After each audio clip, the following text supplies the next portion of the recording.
Are you just doing Woo! the intro, or are we going? Or are we Well, in it? no, yeah, I did start the intro already. So yeah, I had it rolling. So yeah, no. So anyway, we're live. What's happening, everybody? The crossover over here on this side of the channel, the winning side of the channel, Oh, is back. You know what I'm saying? yeah. Listen, Oh man, my this sucker heart, right here. my heart goes out to the state of Texas, sport wise. I all I gotta my heart goes out to you. No, it doesn't. Boomer, let's go. I tried to tell him solo Friday night what was gonna happen. Look, I didn't know what was going to happen between Texas OU because after the way Texas just thrashed us, it was just absolutely disgusting. But Lincoln Riley did all that dirty, that dirty stuff where we send that to Hades, and you know what I'm saying? And he took our quarterback, all that. Well, the quarterback chose to leave. So whatever, all that's cool. So you know what I'm saying? It was rebuild. But what Venables is doing already within 1 year is fantastic. But other than that, you know what I'm saying? But who I really feel bad for, and honestly I don't feel bad for him, is the Dallas Cowboys. That was Oh hell, atrocious. That was atrocious. I don't. So I really don't. I'm really that not. was a proud day in football. No. I mean, both teams I hate with all my guts, every bit of my being. I hate both teams with everything that I have. But it is a sad day for Texas in that end. But in all actuality, before we get started and I do the introductions, of Ham Solo, my heart it does go out to what's going on out there in Israel and in the Gaza Strip and all that. Listen, you know what I'm saying? I don't have a end in the fight, but all I know is that these people been at odds ever since I've been born, even before that, for the last 50 years. And nobody's hands is clean on that, what's going on in Israel and with the Palestinians Facts. and the Israelis. So none of their hands is clean. So I No. hate seeing one group siding with one with the other. None of those guys. There's been so much history with that. None of them are clean. I just want peace out there in the Middle East, for really do. And you know, you got to come to a solution, man. War is not the answer. I do feel bad for all the innocents that's been taken up, that's hostages, dead, all that. So my heart do go out for those people. But other than that, man, let's get to it. Ham Solo, what's going on with you, brother? What's happening? What's happening? What's happening? Man, gaming, definitely gaming, and then I got to fall asleep last night to Sony Pictures Core. It was Stop it. great. Stop it. It Stop. was You're great. so messy.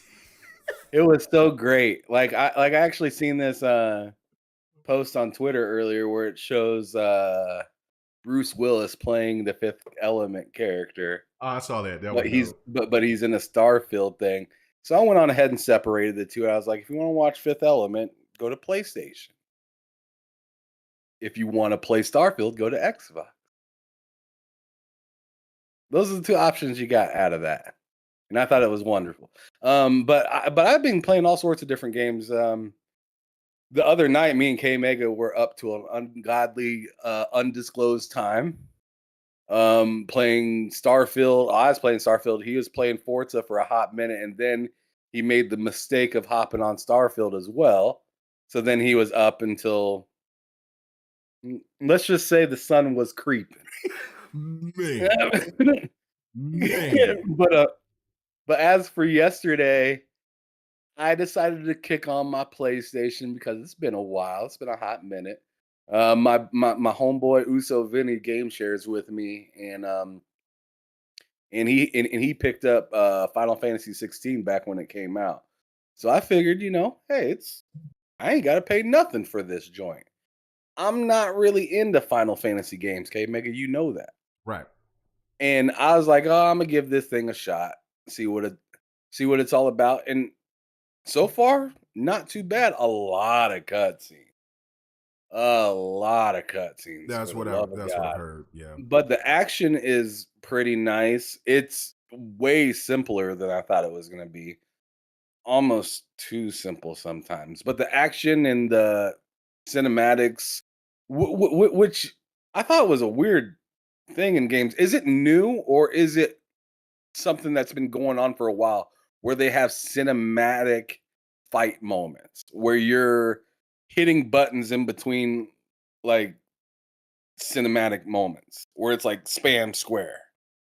Oh, yeah, no, they started to implement those over time. I mean, remember, God of War is kind of like the creation of those QTE type scenes.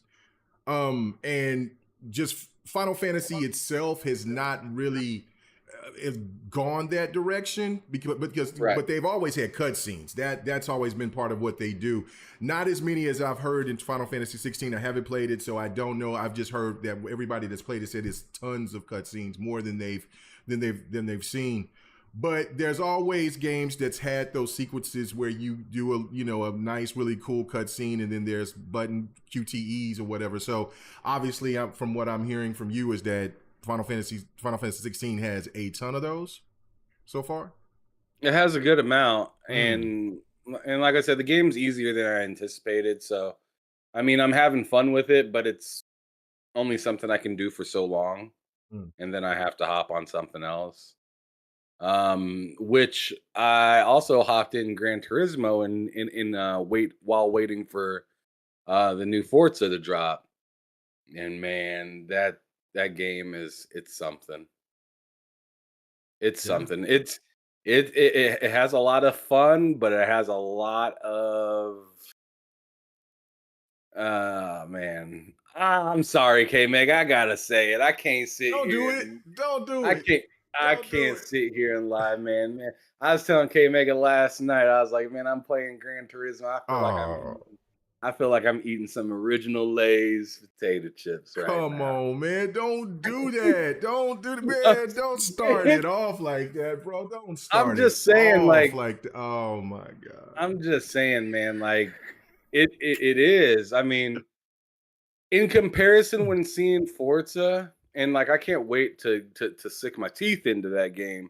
Mhm. But just watching it, like when you're leaving the starting line or like you got the rolling start, you see things happening like e- outside the course, people moving, arms flailing, balloons flying, fireworks popping.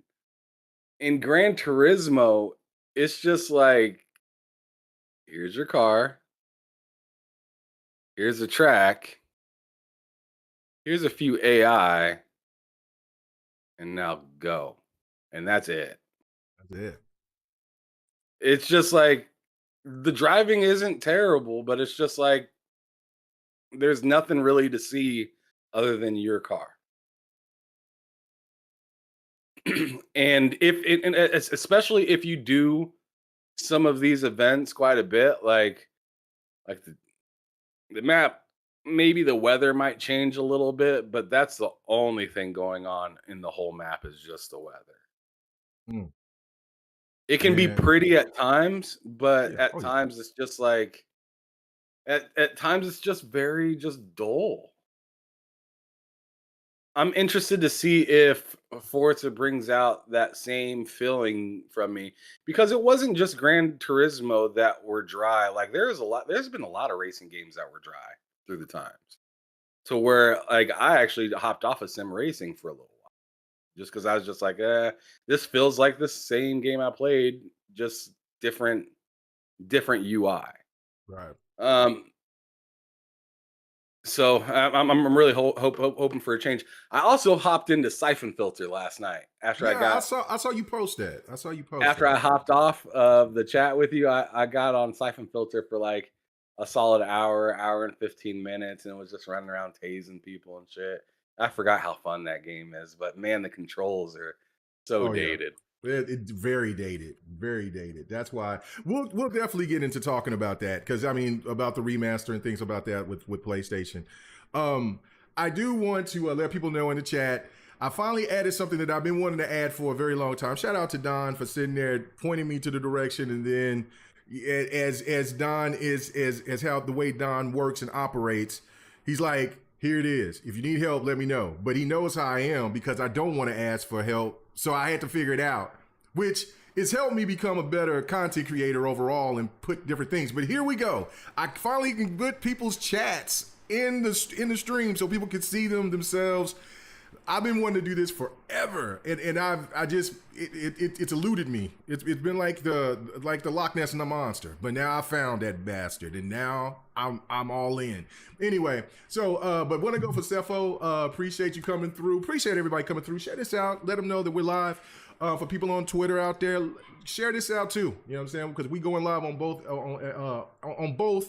platforms. But anyway, they said I can't believe this day and age we're not allowed to enjoy an Xbox game that doesn't come with some intense level of scrutiny. These are games. Absolutely. I mean, already kicking it off right.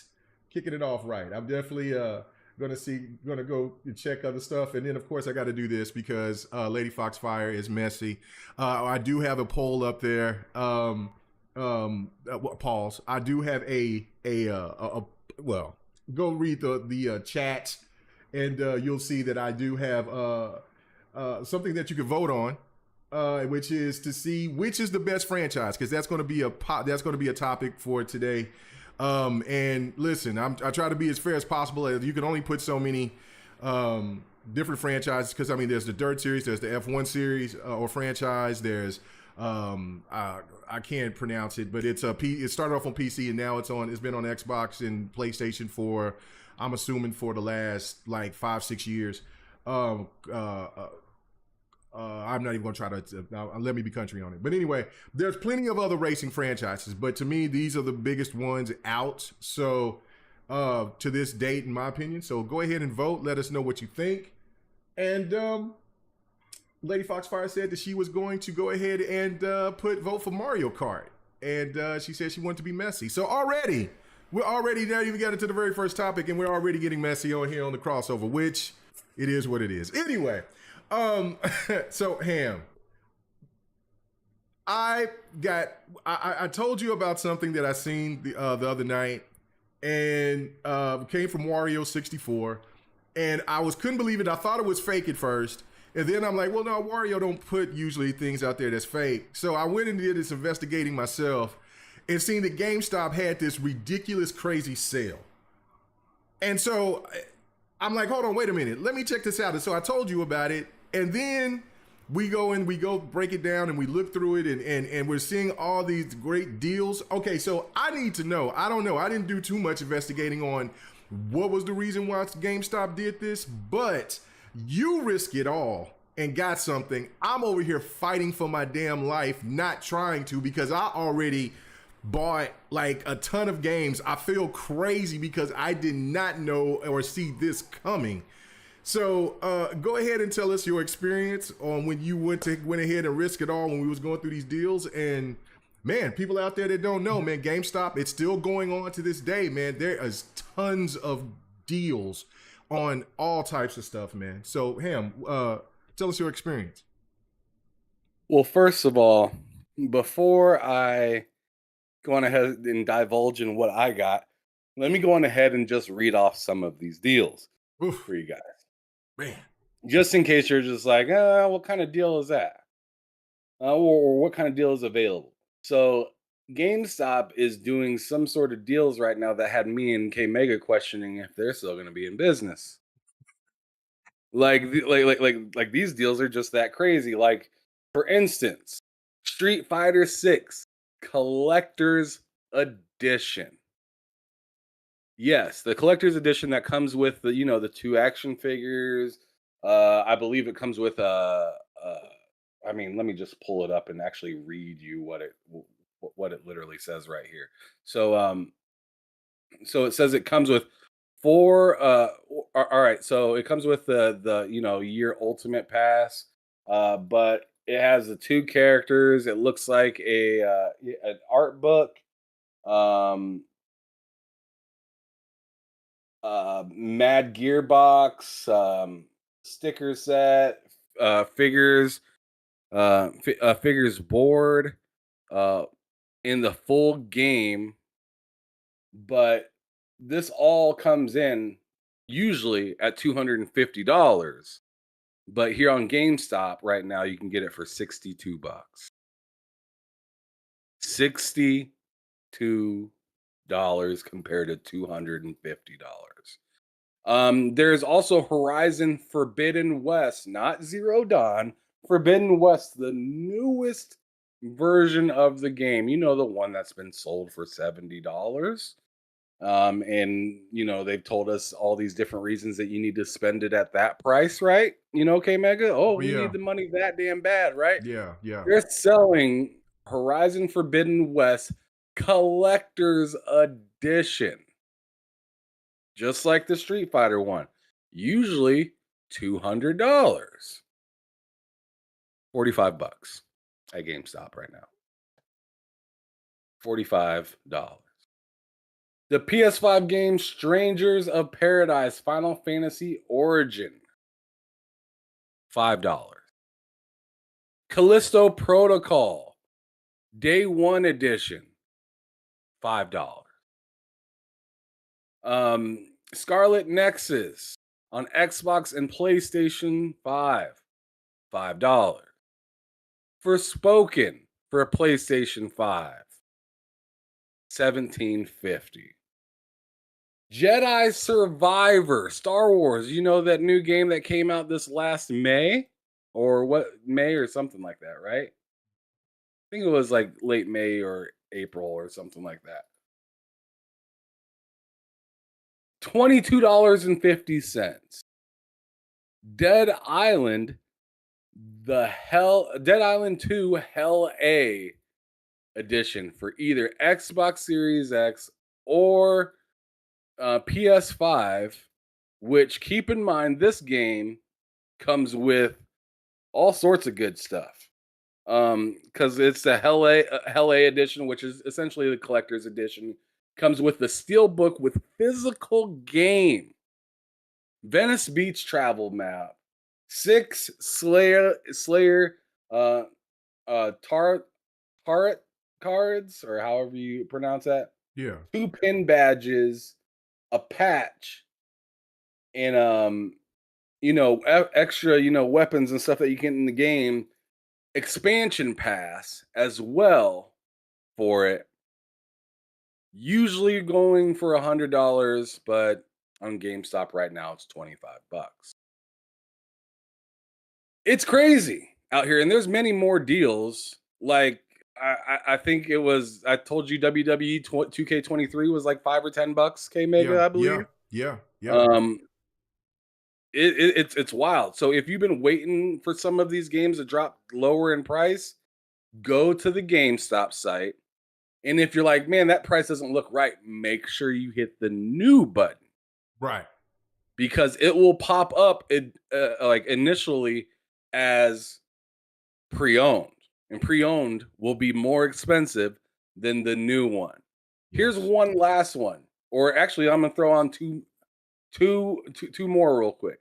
Callisto Protocol Collector's Edition, usually $200, $47.50, and that one comes with the 2 figures, the steel book, the extra pieces, the extra content. Plague Tale Requiem, the game that was nominated for Game of the Year, Yeah. $15. I'm going through it right now. I was over here trying to find where my what you call it was. I was like, where's my window capture? But Saints anyway, yes. Row, $5. Like, it's outrageous out here. So just make sure you guys go through, check this stuff out if you're into, or if you're trying to look for some other games to purchase. Maybe the games that are currently out aren't your jam or whatnot, or you're just looking for a little extra, bro. These right here are hitting for the Hidden price. right now. But I'm showing right now. Psychonauts 2 Motherload edition is $34.99 through Amazon, GameStop, and the place called Woot of $26.99. So you get this is crazy. Like, this is before Black Friday. I don't even know what's going on in Foxy. Yeah, this kind of, we're doing Foxy deals right now, actually. And big shout out to you, Drawn T. You know what I'm saying? As you can see, now I can present your super chat instead of just mentioning it. You know what I'm saying? It says, hi guys, we should play Forza sometime. Indeed, indeed, indeed. You know what? I do want to risk it all for Elix 2. I do. For some reason, I want to play that game. I do. I do. I do. Yeah, but Yeah. I ended up of that list. What I purchased, I got the Hell A edition for Dead Island 2, for $25 because that was a steal, and I also got Forspoken for $17.50 because K Mega. I've been saying I wanted to play that game for a hot minute. Yes. There was just no way I was paying $70.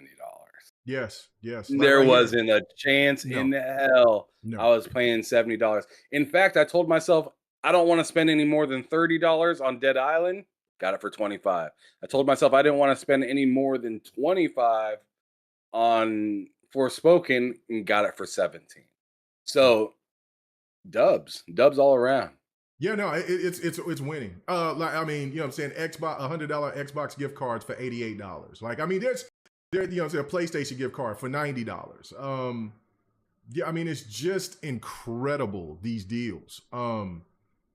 I, I mean, and it's not only, and it seemed like then now it's spreading off because I mean he's showing stuff from all over. I wanted to go and try to just find because there's Amazon and there's Best Buy as well, but but the GameStop deals go to GameStop. I don't know how long this deal is going to last. I think me myself personally that maybe that they're so overstocked that they're just like, man, we got to just do, just liquidate this shit, just get it out of here. I mean, Maneater $5. For not only for PlayStation but for Xbox as well. The Chant. You know what I'm saying? I've heard some pretty good things about the Chant. $20. $20. And if you got GameStop points, which I still got GameStop points, I haven't even used them. So I need to hurry up and use them before they go out. I might need to look at to see how many points I have.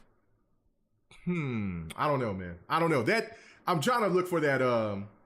This is another indie game that I was thinking about wanting to get. But anyway, let me stop it. I gotta stop looking at this, man, because this is making me want to lose my damn mind. It does, and I already lost my mind this month. I've hit my budget, my gaming budget. I can't do it. I want to so bad. I wish. This is what I was just saying to you before we started the show.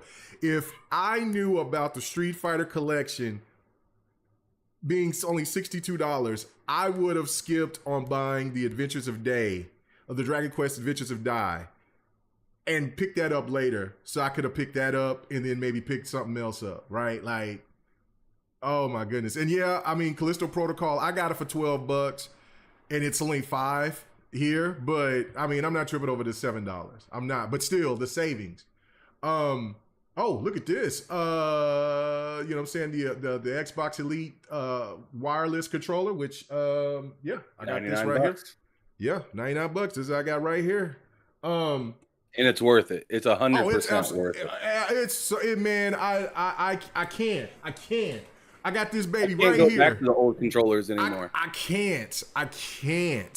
I've got to give me another one.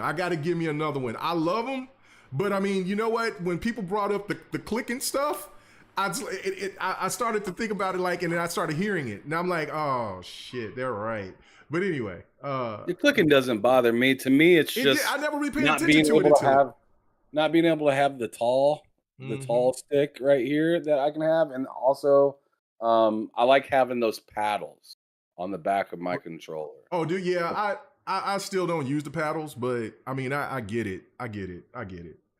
How much are these? Apple AirPods for $200.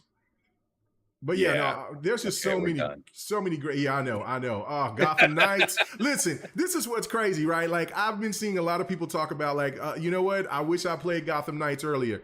Can I get some vindication, people? Please, can I get some vindication? Can I get a little bit of vindication? I've been trying to tell people don't sleep on Gotham Knights. But you guys were tripping about the 30 frames per second. I know that it's now got a 60 frames per second mode. And listen, I get it. I'm not tripping about how that is, but we can't keep trying to talk down on games just because of frames per second. We're console gamers. We're always going to have to deal with 30 frames per second. That is a norm. That is not going to go away. It's not going to change anytime soon. So anyway, But Gotham Knights is a fun game. It's a really fun game. Oh, here you go, right here. Wow. Are you kidding me? WWE 2023, $8.75. $8.75. I told you that. I know. That's what I'm saying. Like, I'm but seeing it. Wow. Seeing it really, because you were telling me about, this, like, I mean, just like you started the conversation, you started by telling me about this, Yeah. and I was ready to risk it all. As soon as I seen it for my own eyes, because I started looking down, and I was like, "Yo, I've been looking for these two games specifically, Dead Island and Forspoken, at the right price." Yes. Like, because I think Forspoken looks like a fun time. It doesn't look like anything that will, be top 3 game of the year for me at all. But it looks like a good time. And in Dead Island, I've heard nothing but praise about that. And that flesh system looks absolutely scrumptious. Yeah. I want to Yeah. hop in there and Yeah. rip some No. faces off. And I have the game, so we can run because I bought the deluxe edition. I got a good deal off of it. Like I look for deals. I don't, I put this in here from he said I won't play a game 30 frames per second. Hell no. Listen, man. Then you haven't been playing consoles, so I don't even want to hear that because you have played a game at 30 frames per second. Stop the cap. Stop the cap. You have played. If you are a console player, you have played games at 30 frames per second. If you haven't, then you must be a PC gamer. Just saying. Just saying. Ain't nothing wrong with that either. I mean, Yeah, no, there ain't if nothing wrong if with you it. need more frames and you hate 30, I mean, me, K Mega, and 108 Dragon especially have been chanting this for quite some time. Like, as long as you can afford to, keep up with them FPS, keep up with that frames per second, then you're good. But if you're over here expecting $500 to just carry that everywhere, you want a pack that I need to try, Oh, I because I know. don't know. I don't know where you can find that at. Oh, he says no, I'm a console main. I'm done with 30. Okay. Well, well, well, That's good that's luck to some you. It he's ain't doing it ain't some very going. careful. He's doing some very careful shopping. I tell you that much. That's right. You ain't you when these next big games come through. Yeah. Okay. Well, And just half the wait for a time when they sale. say they do 60, they busted and shit like that. Like, I mean, Yeah. look at Jedi Survivor. It said it's doing 60 since the start, but that thing was 30 and 60. The 30 and 60, brother. That shit 30 and was not 60. 60. Man, this right here, man. I need to get this because I got the first game. I beat the first game, loved it. And I had this on the schedule of me going through it and beating it before Forza and Starfield came out. But of course, it didn't happen because I got caught up in. Diablo busted everything for me. It messed up everything. It messed up everything for me. Everything. I played Diablo so much that it just busted everything for me. All my ideas or plans of how I was going to, get to this game, get to that game, knock this out before this came out, Diablo just crushed all that. Even though I know a lot of people don't have love for Yeah, Diablo took now. advantage of K-Man. It took me. I will go back at some point on Diablo. But yeah, no, I had no idea Diablo was going to have me like that. But yeah, the Plague's Tale Requiem, I definitely need to get into there and just buy it, just to have it saved in there. I know it probably ain't going to leave Game Pass for a while, but I still want to support that game. It's such a good quality game.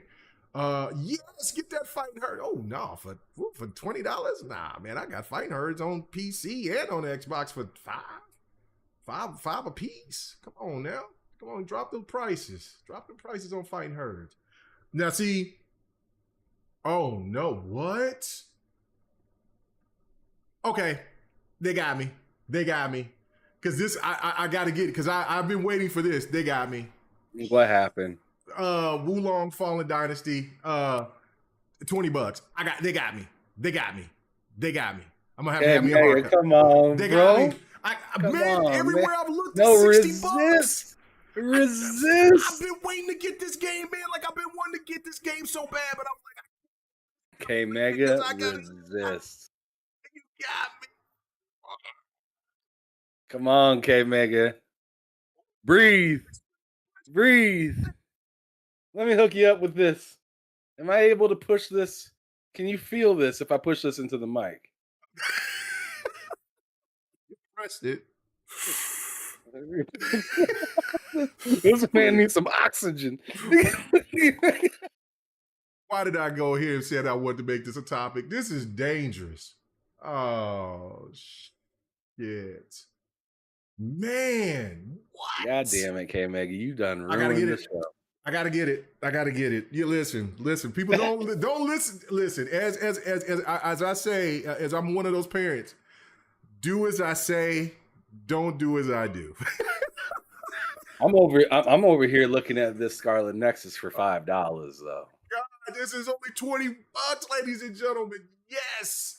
Oh man. Okay, I'm gonna scroll just a little bit, and then we got to get to moving around and talking about something else because this is dangerous. This I'm is telling you really guys though. dangerous. I'm telling you guys though. If you have not played Jedi Survivor yet, and you don't want to get the subscription service, this $22.50 for this Jedi Survivor, and keep in mind it's all fixed now. So 60 is banging, 30 is banging like it's supposed to. Yo, I highly recommend that game for only $22. Yes. Our main man, Mr. Joanna Dark says 4090 all the way. I need some frames and all the bells and whistles. I am a console guy. But I am enjoying my PC. I am not gonna lie. I am enjoying my 40 series, my 4080. I'm not even gonna lie to you. I'm not gonna even front. I'm not even gonna front. That and Play Anywhere is amazing. It's amazing. So I'm not PC master race yet. But I'm fighting but I'm fighting for my damn life. Staying a console, can't stay a console peasant. I'm fighting for my damn life looking at these deals. These deals is crazy. These deals is insane, man. Yeah, I already picked that up. Now I am interested in this game right here.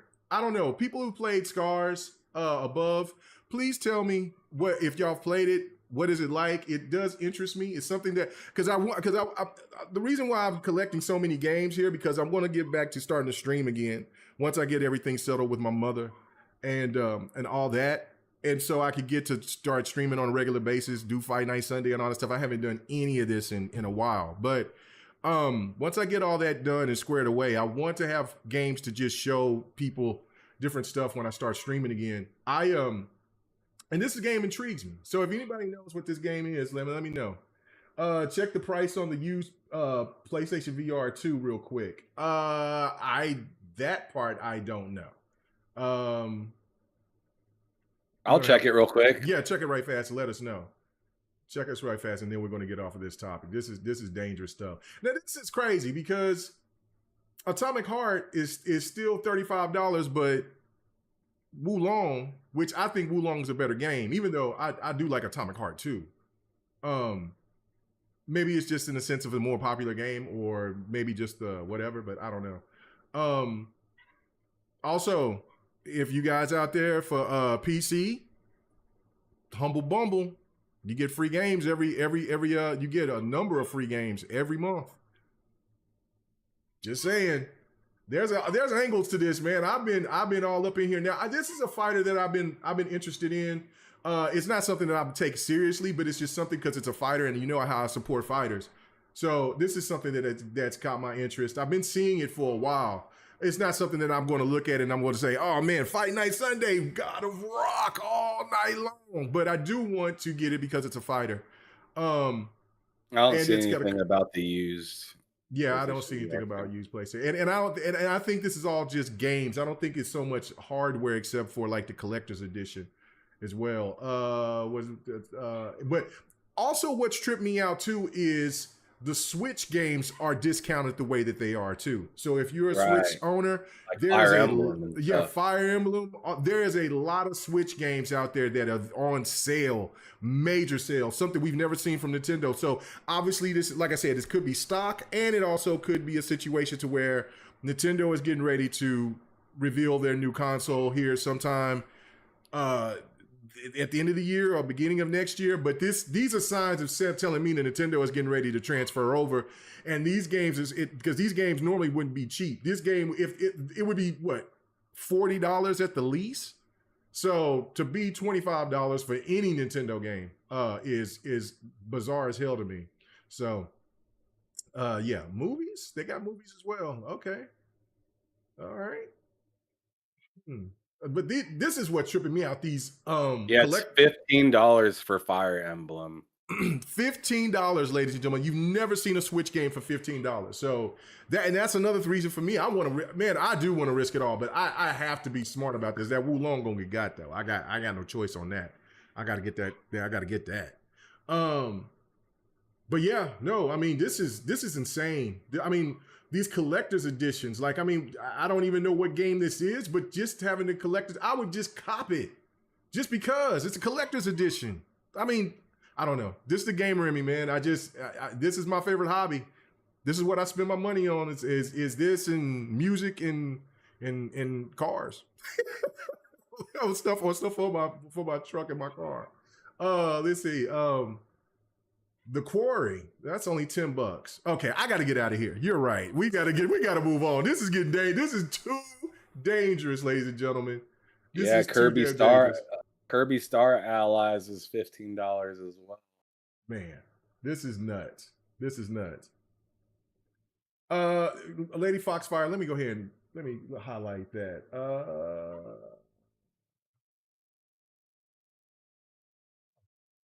What you trying to do? Oh, I was trying to highlight what Lady Foxfire said. I put the link to GameStop in the chat in case anybody wanted to see those deals for themselves.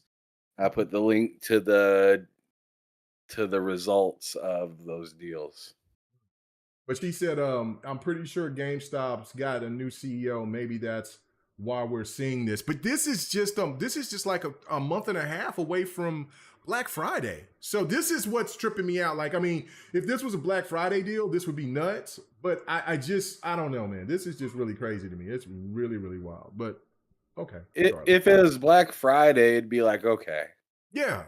But it it's still like, would be impressive, but it's not Black Friday, and they got these deals now, and I'm just like, if you have these deals now, I wonder what you have to compete on Black Friday. And I'm expecting, like, am I going to see God of War for like fucking $30, $40? Am I going to see, Starfield for $30, $40? Am I going to see, like, Final Fantasy 16 for like $20, $25? Am I going to see these games, Forza that just came out, am I going to see that at a crazy price too? Like, I'm starting to doubt it because some of these games are a little too close, right? Right. But at the same time, I'm just like, yo, like, Jedi Survivor, I mean, it's been some months, sure, but it ain't been that damn long. No, it's not. And I mean, this is Street Fighter, come on. $300 pack for 62? That's only been out for like 3 months. 3 months. Right. Like, that's what I'm saying. Like, these deals is incredible. Like, I mean, like, this is, if this, and I'm agreeing with Foxy to this point. If this is new CEO that came in here that's doing this, they will definitely bring, and if they decide that they want to do this more often, they will definitely get business back. This will definitely get me back to going to GameStop again. Heavy. Facts. Because, I mean, this is exactly what what I'm saying. You have to compete against the digital game market. Because there's PlayStation, Xbox, PC have rotating all through the year sales.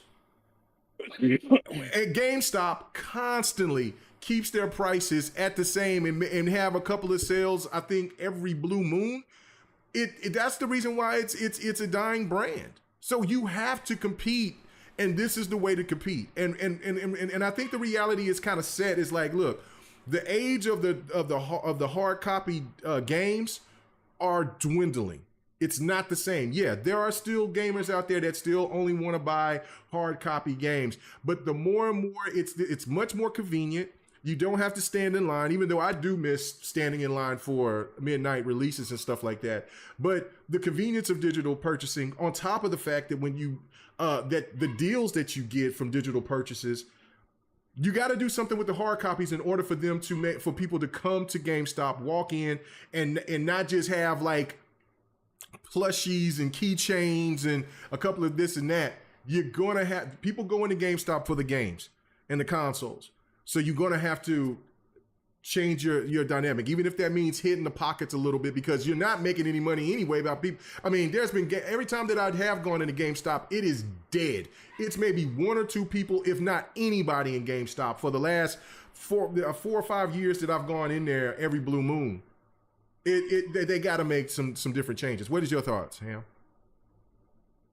Yeah, I actually said this on the lowdown with me and Loke last week, that I think GameStop needs to go back to what is like the roots of gamers. And what's one thing us gamers always fall for? Nostalgia. Yep. Um, and the way I feel like they should do that is I feel like they should close down a crap ton of stores Mm. and make like a Best Buy type size store, and where it's like 1 to 2 per like decent sized city, to being, like 4 for like a New York because it's so big, or maybe like 3 there. But now they're like the size of like a Costco or a Best Buy. And in one part of the store, it's just focused on like fixing consoles, getting them ready to be redistributed. So I'm talking about your Commodore 64s. I'm talking about your Sega CDs that have those horrible lenses in them that always go out. I'm talking about Saturns, Dreamcast, like all those classics, right? So you have a place to get your stuff fixed or sell, and they can fix it and resell it and make a profit out there, right? Mhm. I'm talking about getting the old classic games. Some of these games are a couple grand. You're telling me you don't want that in your store, GameStop? Like, that's what I'm saying. Like, you need to take advantage of what got you big back in the day, which was used old school games for generations beyond just 1 or 2 back. Because right now you go into GameStop, you see Xbox One, PS4, and then you see maybe like a quarter of a row of PS3 and Xbox 360 games. And it's Mhm. just like you walk in there and it's like, wow, I could have got all this stuff digitally. And half of what they're selling me is like a digital card or Right. a game that just has a digital code inside of Right. it. Right. So it's just like, if you want to really take advantage of gaming, like, go to the roots, go to what you're calling yourself, the GameStop, right? If you want to be the GameStop, don't put all these 7-Eleven type game stores all over town with this super limited amount of games. Take it back. You know Costco, right? Costco, Yeah. they are very selective on where they land their building Yep. and where they So is decide. Sam's. Yep. Exactly. Same with Sam's. Mhm. Same with a lot of smart businesses where they're just like, this population right here is very dense. We need just one store that everyone in town's going to want to come hit. And if we're a big enough city, maybe we have 3 of them. But 3 of them's wild, right? You go to a Denver, there's like There's like 5 of them, 6 of them, but they're so spread out. Yeah. They're so spread out, and it's a one-stop shop for anything you need for your home. That's what GameStop needs to be. It needs to be a one-stop shop for everything gaming. It doesn't need to be a one-stop shop for the current gen. Because I mean, as we know, K Mega, a lot of people take a little while to jump into the next gen. Oh yeah. Yeah. No doubt. And they stay on the last or the last gen. There's some people, I mean, hell, I know people, I go to their house and they got a 360 and that's their console that they still play. Or an original PlayStation. Like I just think if you're really about preserving, like you say, GameStop, oh, you're all flustered because Xbox is going more digital, right? You want them to preserve physical. Well, practice what you preach then. If you want to preserve physical, you can't be selective on what you're going to be saving in physical. You got to save all of it Yeah. if you're a business, or else you're not making any sense. So yeah, that's my idea. Tear down all these silly 7-Eleven GameStops that don't really have He anybody said anybody cares about. 7-Eleven. Well, 7-Eleven is falling off too, man. And once they went corporate, that's their ass. They I out here on Q and then now there's this other new chain called Casey's. And then we're hearing that there might be a Bucky's coming here to Oklahoma. That'll be it for 7-Eleven out here. 7-Eleven used to be king. But once they went full corporate and got bought out, that family sold. So yeah, it's the same thing with what you're talking about. Like, I mean, you got to cut back on those stores. I do agree. Go ahead, continue. I'm just agreeing with you. I just made me think Yeah, of it's just too some of many them. of them. It's Yeah, it's too just too many many. of them, Too many. and they're what you do, control C, control V. That's all it is, all Yeah. over town. Control C, control V. Yeah. And so it makes it like not even interesting. The only time it's interesting that there's another GameStop in town is if the other one didn't have the copy of the same game that they're selling on the other side of town. That's the only time it's interesting. Other than that, it's like, why the hell would I go to this GameStop and then turn around and go to another one? Like if you remember back in the day when they took a lot of old used stuff, it did make sense to go from one GameStop to another GameStop. Back in the day, it's called like software, etc. Right? It made sense to go from this software etc to this one over here because physical was a big deal and they had a ton of different used accessories and used games of all these different type of consoles. And this was also a time where it wasn't just PlayStation, Xbox, and Nintendo. There was like 5 consoles out at once, right? Yeah. Or something like that. So there was Yeah. just like a massive selection mixed with all these different handhelds, mixed with all these different type of guns. This one's a light gun for the for the Sega. This one's for Nintendo. This one's for PlayStation 64. Yada yada. Like so, I mean, it made more sense when things were more physical, but now that things are more digital, you gotta fall back on your roots and be like, hey, if we want to have physical stores, well, we gotta have physical things. And if the trend isn't physical right now, there is some physical. Like I'm saying, come on, GameStop, why aren't you like making a deal with limited run games or something like that? And I just saying, hey, we exclusively are getting these games physically, and you can only get it here at GameStop where we have all of the games from Atari 2600 to fucking now.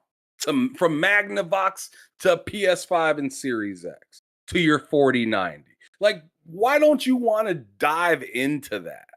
Like, I don't know. maybe it's a money issue. Maybe it's a money issue to where they're so behind that they can't, step forward and do something like this. But I just doubt it. I just doubt it, man. I just think it's just wanting to be lazy, and they're trying to figure out some way to do what the gaming systems.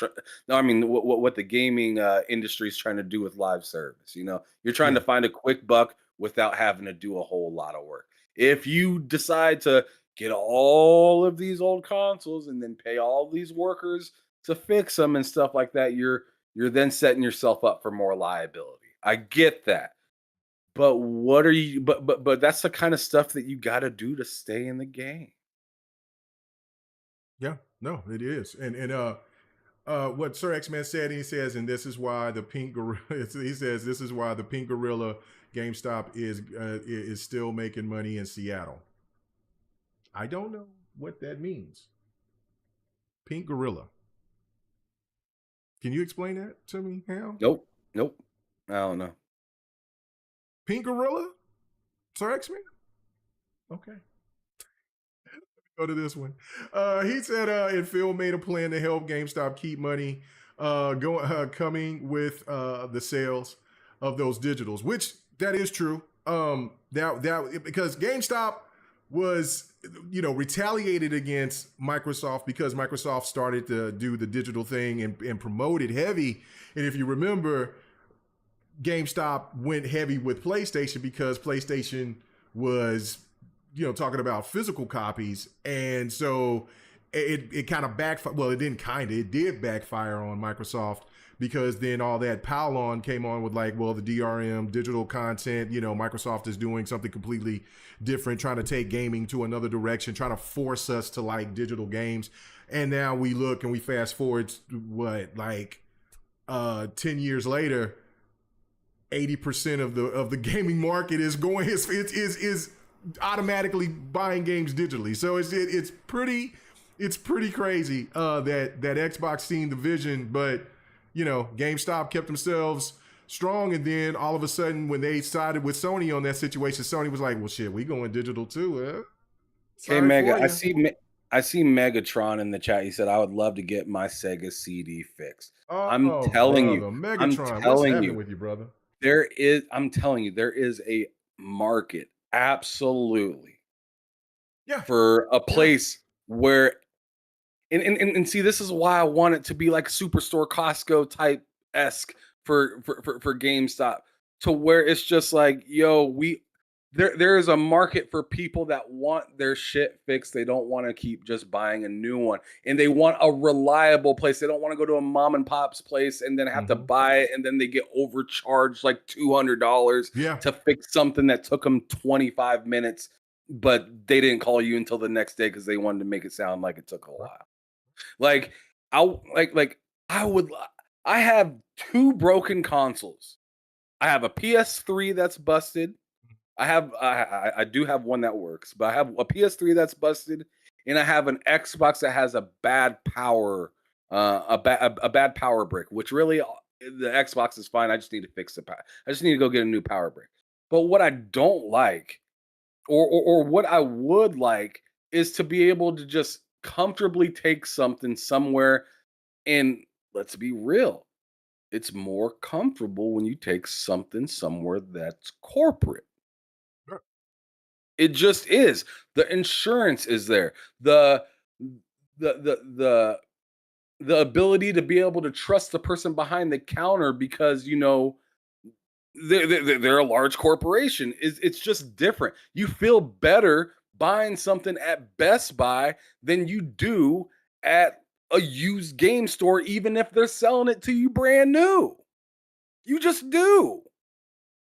There's just a sense of safety that's there, to where it doesn't feel like you're getting screwed or sold a lemon. So I'm just really advocating, like, GameStop, cut the 7-Eleven shit, get on your Costco tip, get repairs and gaming, take that serious, because I mean, I worked at Gamers. We had a list of people that would come in Yeah, saying, "Can you fix this? Can you fix this? Can you fix this?" Man, some of the brand new consoles I seen were crazy. Some of the old school, like, yo, you got that? Like, yeah. like, it was amazing, but we Also, couldn't turn it around very quick because we didn't. because we're just a small business trying to figure things out. So we had no Right. real structure to it. Right. Right. Another thing that I think would be beneficial, not only for what you were saying, um, about fixing consoles, having a group of having a group of people to fix consoles, but also decreasing the stores, but expanding the stores to add more a personal touch to it. There was in my former neighborhood I stayed with, there was a game store that specialized into not only selling games, but selling comic books, selling statues, having people come in, having gaming sessions every once in a while, like little tournaments. Also had card playing, like, Magic the Gathering and Dungeons and Dragons and, all the Yu-Gi-Oh! And stuff like that. GameStop should implement those type of things. Cut the stores back, expand them, and make it into a gaming utopia. Do not just make it about There's stores, there's mom and pop stores doing that right now. Oh no, that was a mom and pop store, but it got so popular that now they expanded in 3 different spots. Now I don't have one near me where I stay now. But I used to go in there just to see the atmosphere there, because it was just so cool that you can sit here and play, because they had a section, of course, for the card players. They had a section for they had a section that had it closed off unless they was having tournaments. And then they had like an old arcade section, would have maybe about 6-7 old school arcades. They had another section with old school consoles. They had the Super Nintendo, the NES, the Sega Genesis, the PlayStation 1, the OG Xbox, the 3DO, and then they had the TurboGrafx 16. And they all had them line up, and then you could shoot, and then they had a list of games that you could go and you could try to play. And if it was a group of people that wanted to jump in and play, then you would have a time limit. If it wasn't, then you could play that game all day if you wanted to, whatever games that you wanted to. That's what GameStop needs to go to and implement that, to where every gamer is included. If you're calling yourself GameStop, this is the only place I want to go to where I can get my gaming fulfilled, because gaming is beyond just the consoles and discs and this and that. Like I said, comic books, all of that. Bring it all in together and have it to be a special place to where people want to come and stay. Because the longer people come in and they stay, the more they will invest into your company. Easily. I'm telling you, you come in, drop off your Dreamcast because it needs to be fixed. They look at it and they say, actually, I can get that fixed here in the next couple hours. See? They're there. I'm walking across the store and I'm playing a game for a few hours. Or checking out a tournament. Or just something. Like, if you could charge by the hour of me sitting there playing this game, $10 an hour for me to sit here and play this game while I wait. Or, I mean, that might be a little much. Maybe that's like a little much, but about like $2-3. Maybe like $5 to $7 an hour, right? Yeah, I would say 5 at the max. Yeah, sure. To sit there and be able to play a game for a little while. Right? Or maybe they have the prices depending on the length and size of the game or something like that, right? Or like what's going on with the people there. Like, I mean, if it's crowded, then, charge by the hour. If so not, like different times. Different prices for different times. Friday night's hot, right? Yeah. But Tuesday at noon, it's fucking dead. Yeah. You just go ahead and play. Right, exactly. We want advertising, so we need somebody to go over there and play. Yeah. Go play. So, I mean, bro, come on. I mean, that is literally a mall for video games, and you're going to tell me that that's not interesting? Yeah, no, that's a new kid's hotspot. That is that could usher back in the modern arcade. Yes. Yeah, no, I mean, because these kids don't understand about how arcades were. Like, I mean, you can tell like a lot of kids are bored. That's why they do all these, some do really creative, cool shit. They got nowhere to go. And others just do dumb, wild shit just because they're bored and they just like, okay, I'm playing my game, but I played it for this long. I want to go do something else. You bring those type of environments back, it would definitely change the landscape of a lot of things. Now, of course, you know, I mean, I don't know, but I just think that it benefits wholeheartely. I did have up there where Megatron said, I would love to get my Sega CD fixed. Yeah, no, like that was just perfect what you said. I think that's because I have a PlayStation 2 that's in there that's broken. And so I would like to get that fixed again. I have another PlayStation 2, but the other PlayStation 2, that's the original. The other PlayStation 2 is a mini. And so I want my original PlayStation 2 to get fixed, you know. And then I have a HDMI problem with the Xbox One X, so I need to go get that fixed. But that's the problem I have with the PS3 is the HDMI. Yeah, see, and so that's to me is like you know what I'm saying, that would just be perfect. I would be in GameStop like I used to be all the time, just going in there, hanging out, chatting with people, like, you know, just chatting with the people that work there, because that's how it used to be. At one point in time, I would just go in there, look around, see what I would want to play, and then hell, they would sit here and talk, you know, hey, what's going on, Kareem? You know, they would know me by my first name. It was like the Ace Hardware video games. Yeah, and I would just go in there and they would, what up, Kareem? And they would talk to me, and then we would just chat and just talk about whatever, gaming mostly, but we would just sit there and hang out, and I would be there for I'm there for a couple of hours just talking and gaming, and then they would tell me about like the events that's coming and all this and that. And when you see it, like the last time that I went in there when I got my controller, the people were nice, you know, but you could tell they were so disinterested in anything in there. Now, I know that that's not everybody, but for the most part, the last 2 times that I've been there, they're just there. You know, it doesn't seem fun to them. They're just there to work. That's not how it used to be when I used to talk with certain, used to be there, and the people would be so excited to just be there. And they would be there for years. Like, I mean, like, constant. Like, they would be there, I would be there, and I would go in there and check games and stuff like that, and they would still be there years later if I went somewhere and came back just to go and see if they were still there. But, you know, now it's just totally different. So I don't know, man. It is a crazy thing. Now, it is a fantastic topic. I really did enjoy it. But I do hope GameStop figures it out, because I still think that they're relevant.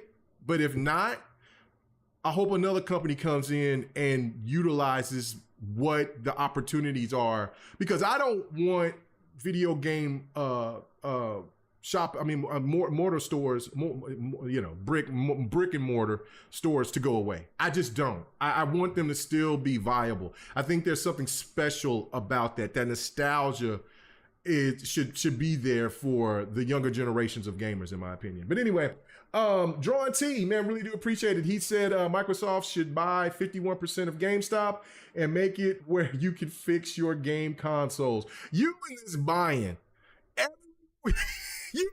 Microsoft, you're all about getting a little bit. You want Microsoft to not only acquire everything, but you want them to be the next Tencent as well, and just have a hold on the market. Now, I mean, I'm not opposed to it. I would be down with it. I'll be down for it. But again, in the climate of the brick and mortar store, it's fading. I would not want it to go away, but I honestly wouldn't want a platform to hold on to that either. I'd want it to be right. something outside. So then I'm getting a fair Right. or at least the illusion of fair choice amongst all the different consoles. Whether it is or not, the illusion at least is good enough. Right. And Drawing T again, he says it's crazy. The deal closes on Friday the 13th, and the next day, Modern Warfare 3 beta is active. Yeah, we're going to talk. We'll talk a little bit about it. I didn't want to get too much into that because of the fact that it's not finalized yet from the CMA, and so I kind of want to wait. So most likely it'll probably be on GRG or on a My Thoughts video this week, because I will post once this is done, and, you know, break down everything that I think the possibilities of what's going on. But yeah, no, I mean, it's it seems like it's a done deal. Taiwan just approved the deal. So I mean, this is pretty much a foregone conclusion, man. This is about to happen. The reality is here. I'm really excited. I mean, it's the opportunities for Xbox and for Xbox gamers. It's going to be it's going to be ridiculous, man. It's going to be nuts, really really crazy. Um, and then Sir X Man did give a mention of what the pink gorilla was. Let me go ahead and do that. He said that's why the pink. Oh no, hold on, let me go back to where he said the pink gorilla. There you go. He said pink gorilla is a game store in Seattle. It's been there forever. Check it out, K Mega. Okay, I never heard of pink gorilla. That's why I was like, you made it seem like everybody knew what pink gorilla was. I don't even know what that is. So okay. So let's see. And then Sir X-Man says, sell almost nothing for retro games and new stuff. Yeah, well, listen, it is what it is. But all right, let's move on, man. Let's probably move off to this topic. That's a fantastic topic, though. Let's talk about this right here, man. I will give some props to some PlayStation stands out there. This was one of these things to where I roll my eyes when I seen it, and look, I mean,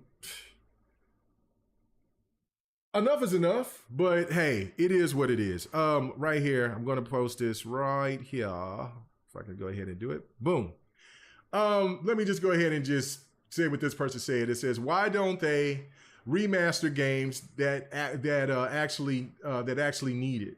God of War trilogy plus PS games, Killzone, older Ratchet and Clank games, Jack and Daxter, Infamous games. Just why? I'm not sad that Last of Us 2 is getting remastered, but because there are games that needed more. Now, again, if you didn't hear, it's kind of been I think officially put out there that there will be there's documentation showing that there's going to be a Last of Us 2 remaster for PlayStation 5. I guess it's slated to come out next year. We talked about this a little bit, Ham. Man, 3 years. In 3 years. This game came out 3 years ago. It won Game of the Year. It's already talking about getting a remaster. We just had last year the Last of Us remaster after having a Last of Us remake that dropped for the PlayStation 4. And then that game, the original game, came out just 2-3 years before. I mean, after came out before 2-3 years before the remaster came out on the PlayStation 3, the original game. I don't know. This is blatant. Like, I mean, this is a money grab. I can't look at it as anything else. I mean, because if this was Xbox, this would have been one of these titles that would have got enhanced for free. They're going to charge, I don't know how much for this, maybe $70. And if they do, your thoughts about this, man? Is this necessary at this point in time? I'm sorry. Can you repeat the question? I got a message from the wife. Oh, okay. Basically, the Last of Us 2 remaster. I mean, is this necessary? Yeah. Yeah, you didn't have to say much. Say less. Yeah, that's why I said. That's why I just said say less. Didn't have to go into the whole spiel again. So here's one thing I want to lay out before I kind of get into this, because hey, if we're gonna be happy with Halo and like we talk about Gears, we talk about, Starfield currently, Redfall. Like, it's good to see that these companies are still preserving titles, right? So, like Last of Us, like props to PlayStation for preserving it. But here's where I kind of have my problem. Your version of preserving is reselling me the entire thing at full price. And you're making it a little confusing because you're preserving Ghost of Tsushima differently than you're preserving Last of Us price wise, right? So it's like a $10-20 upgrade or whatnot if you had Ghost of Tsushima already and you're trying to upgrade to the newest version. But for some reason, if you own The Last of Us, you have to rebuy the whole game. You preserve Death Stranding and make a director's cut for it Right. for like 10 or 20 extra dollars or whatever. Mm-hmm. But for Last of Us 2, you might I mean, people are thinking that it's gonna be the same thing as Last of Us 1. You're gonna buy that all over again? And what's even crazier about that, K-Meg, me and you were talking about this yesterday. They won Game of the Year with that title 3 years ago. 3. 3 years ago. How much preserving can you do in 3 years? Or how necessary can you make it? You already gave us a 60 FPS patch, and here I hear some people talking about Gears of War. Like, I better not hear you, talking about Gears of War. If this, I kind of agree. I'm not with them remastering the Gears of War, seeing that they just FPS boosted like all of them. Oh, you So don't in want to my see a opinion, I'm just remaster? You don't want to see a what remaster of Gears of War 1 through 3? if they want to do a remake, sure. Okay. Remaster, no. I think Oh, they're fine the oh way yeah, that yeah, they yeah. are. Oh yeah, no remaster. Yeah, remake. Yeah. Yeah. If they want to do a remake and just have it like completely, you know, spiffied up to this time and start from Gears 1 and go down the list or whatever, sure. All the way up to, I'd say, 4 and then stop. Because 4 still looks phenomenal. 5 looks phenomenal. I mean, to me, it's just like what I'd want to see from Uncharted. I'd love to see the Uncharted 1, 2, and 3 be remade completely. Can you imagine Uncharted 2 brought to today's textures hanging from that train? Oh yeah. Oh yeah. That game's older than The Last of Us. So I'm just like, I just wish they were a little bit more consistent with what they mean when they say remaster versus director's cut and these prices versus those prices, because I'm just not feeling this whole here we might get another Last of Us 2 and what are they going to put a couple more scenes in it and then tell me it's $70? This sounds like a DLC that you're repackaging, enforcing it in this and making it unavailable for the other version. Yeah. Yeah. And you're gonna swing and the problem is people are gonna just say, oh, and eat it up. They're just gonna love it. And, I'm Oh, go ahead. I'm sorry. and you had a phenomenal argument yesterday that I want to kind of bring Oh, into now if you're ready, well, I'm ready. because you were talking about God of War versus Gears of War. Oh yeah. Oh yeah. So can you go on ahead and speak on that? Yeah. No, let me go ahead because I needed to get the God of War remaster. What is God of War 3 remaster?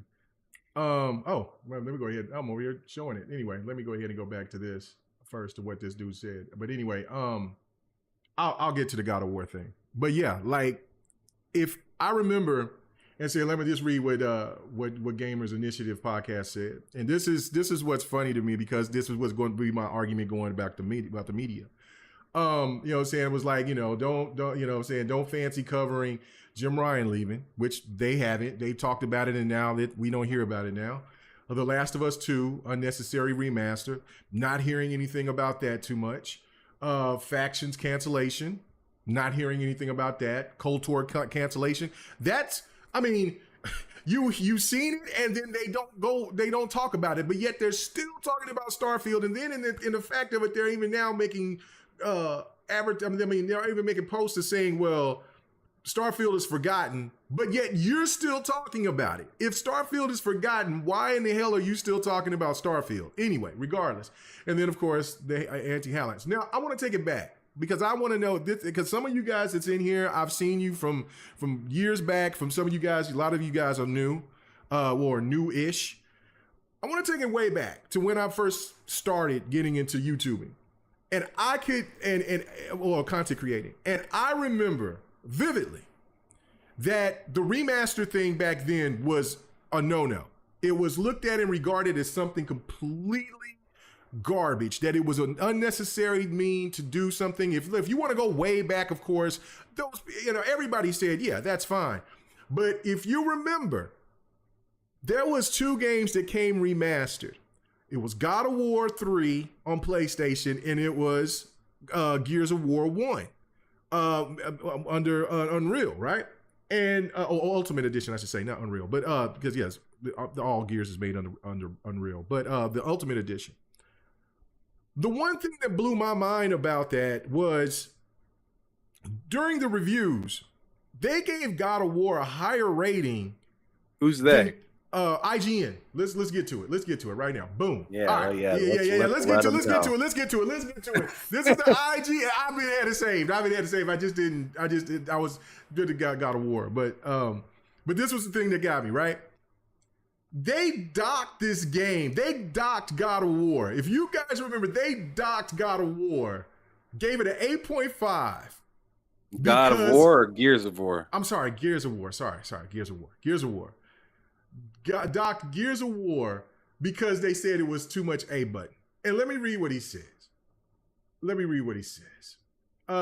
said, where is it at? Yeah. Like the original, though, the A button still does too much work. You press it to run, you press it to roll, you press it to take cover, to vault over cover, and to move from one piece to cover to the next.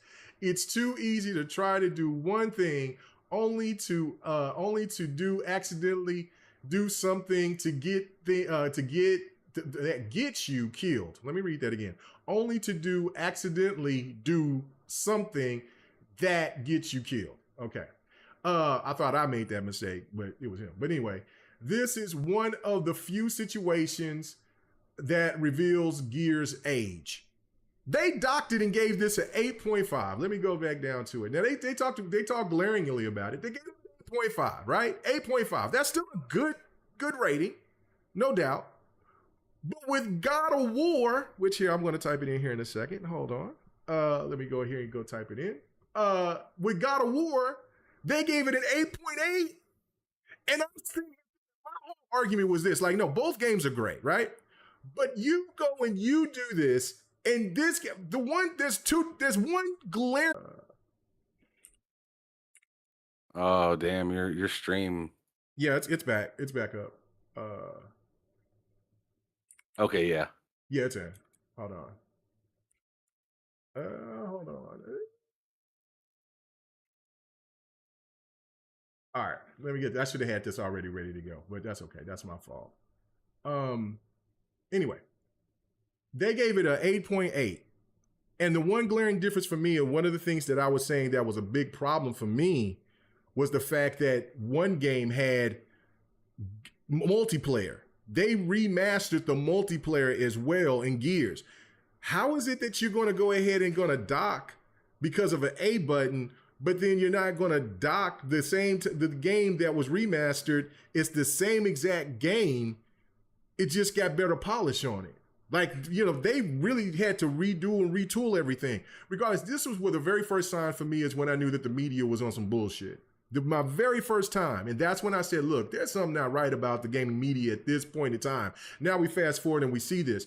But again, Sony, at that time, they were revered. Remasters, remakes, they were all revered, especially remasters. Looked at or both of them was revered, looking at it as bad for business. Now you go and you look at this, the media's not even talking about it. I don't know, Ham. This is crazy to me, man. This is real crazy. I'm gonna post up the review for God of War here right now while you give your thoughts on it. I mean, I'm not surprised. I mean, and I've been saying this for a while. Actually, I've been saying this pretty much since I joined Xbox. From the just disdain of honest greatness. It's right in front of you. Like you can play some really good games and stuff like that, or a game can even be running better. And for somehow, some way, Xbox gets told that it's just not good enough Right. every single time. Right. And that's just the sentiment. And it's gonna be the sentiment until they are so consistent that nobody can tell them nothing. Really, because that's the only thing that's been, in my opinion, that's the only thing that's been holding Xbox back. For all of these generations. Um, they would have tore it up in the 360 generation if they didn't have the Red Ring of Death. If they didn't have the Red Ring of Death, imagine. Oh yeah. Oh yeah. So like that was a setback big time, and then they kind of changed course a little bit with the Connect, which kind of set up the next generation um, setbacks. The amount that they relied on the Connect mixed with some other features that wasn't exciting for the gaming community. So, I mean, it's more or less to me consistency from Xbox and just kind of, I mean, dare I say, ignoring the haters. I think Xbox is doing pretty good at that right now. Oh yeah. Oh yeah. They're doing what they got to do, and keeping it moving. Yeah.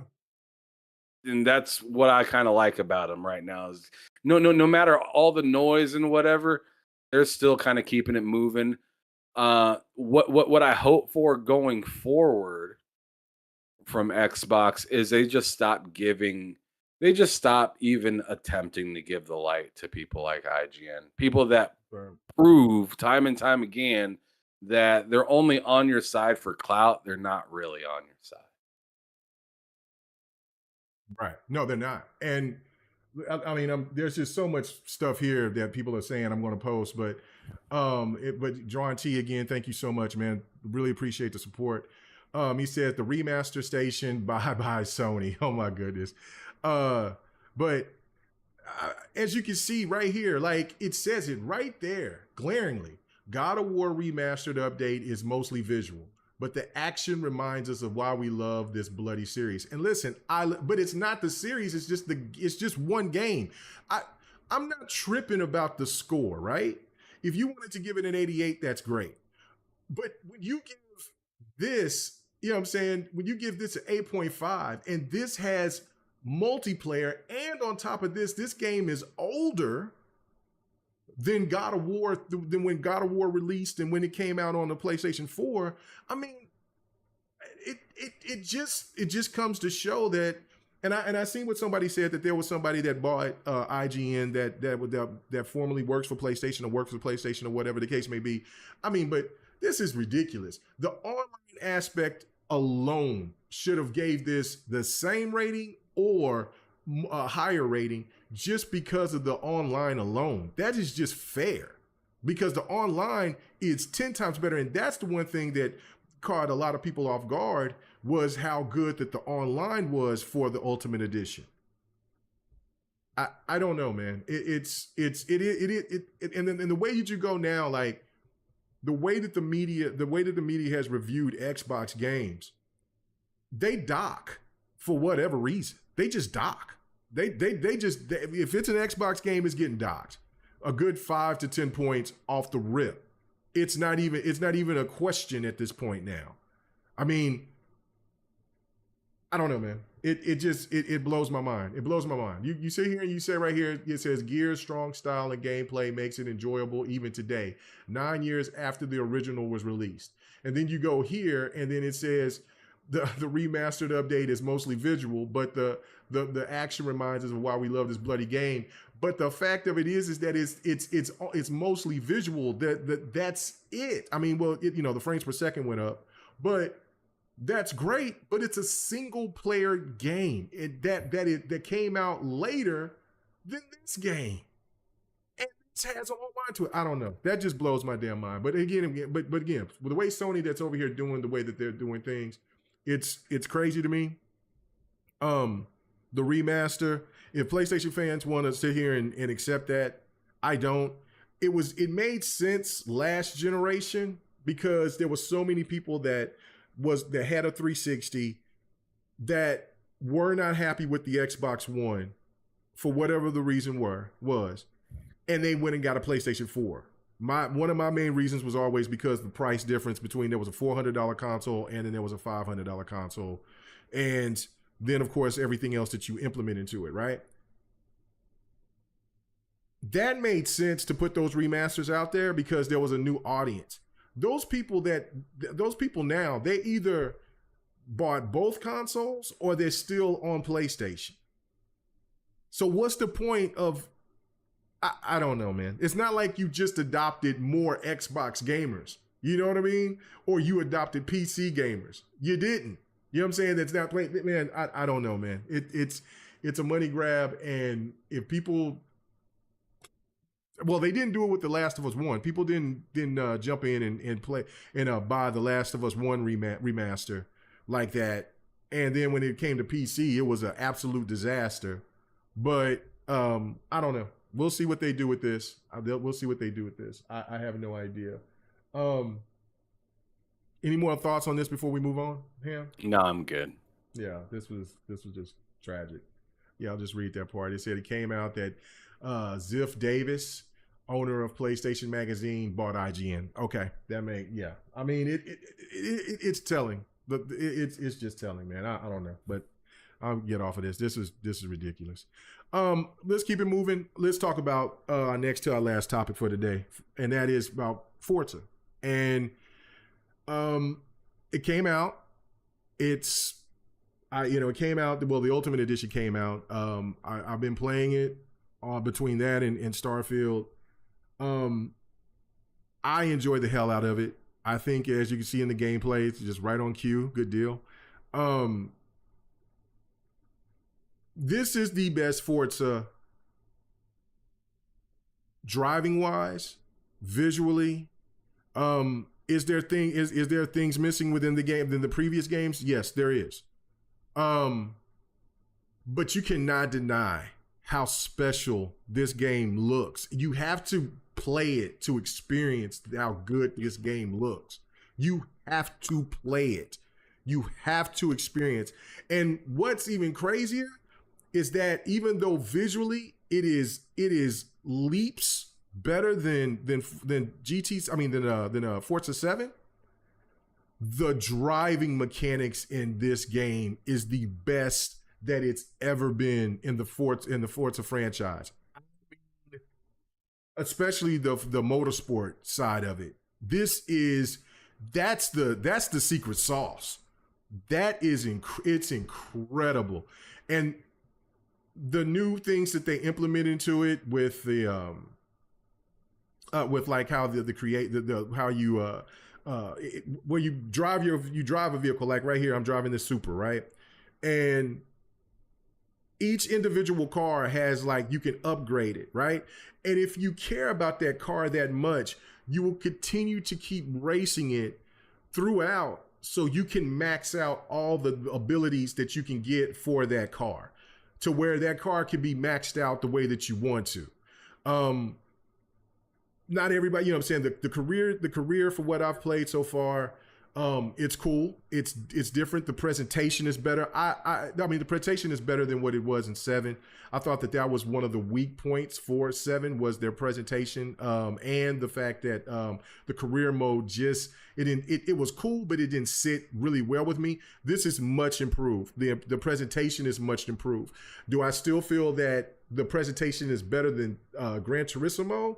No, I still think the Gran Turismo is just better with their presentation I just like the way that they present their racer better. But What do you mean in the sense of what? okay, like for instance, like when you first jump into like GT, how they break down the stuff about the cars and things of that nature.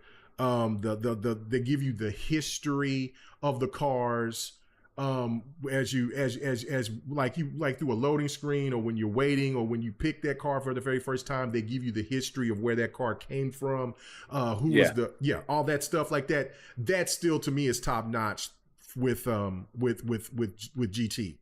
it's a classy touch. Yeah, Can't lie. that's what I was gonna say. It's a classy, mature touch. I like that better.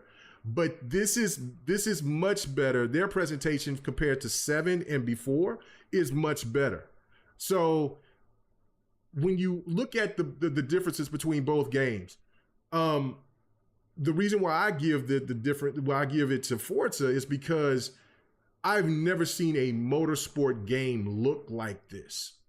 I mean, and feel like this. Like, I mean, in a sense, and I can imagine what this game feels like on a steering wheel.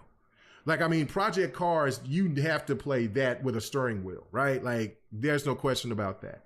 But when you're driving, and the way that each individual car that you drive feels on the road, the way that when you add tires, that adds a different element. When you run the damage, the way that you run into something, like if you spin out and you go into the dirt and hit the wall, if you hit that wall hard enough, then I don't know if you see it in the gameplay right down here, that like they show the tires, like they'll show you that something's wrong and you got to go pit in order to go fix that immediately. Or the more that you keep driving, the worse the car rides by each time. Like if you just ignore it, the car is going to completely just clunk out on you.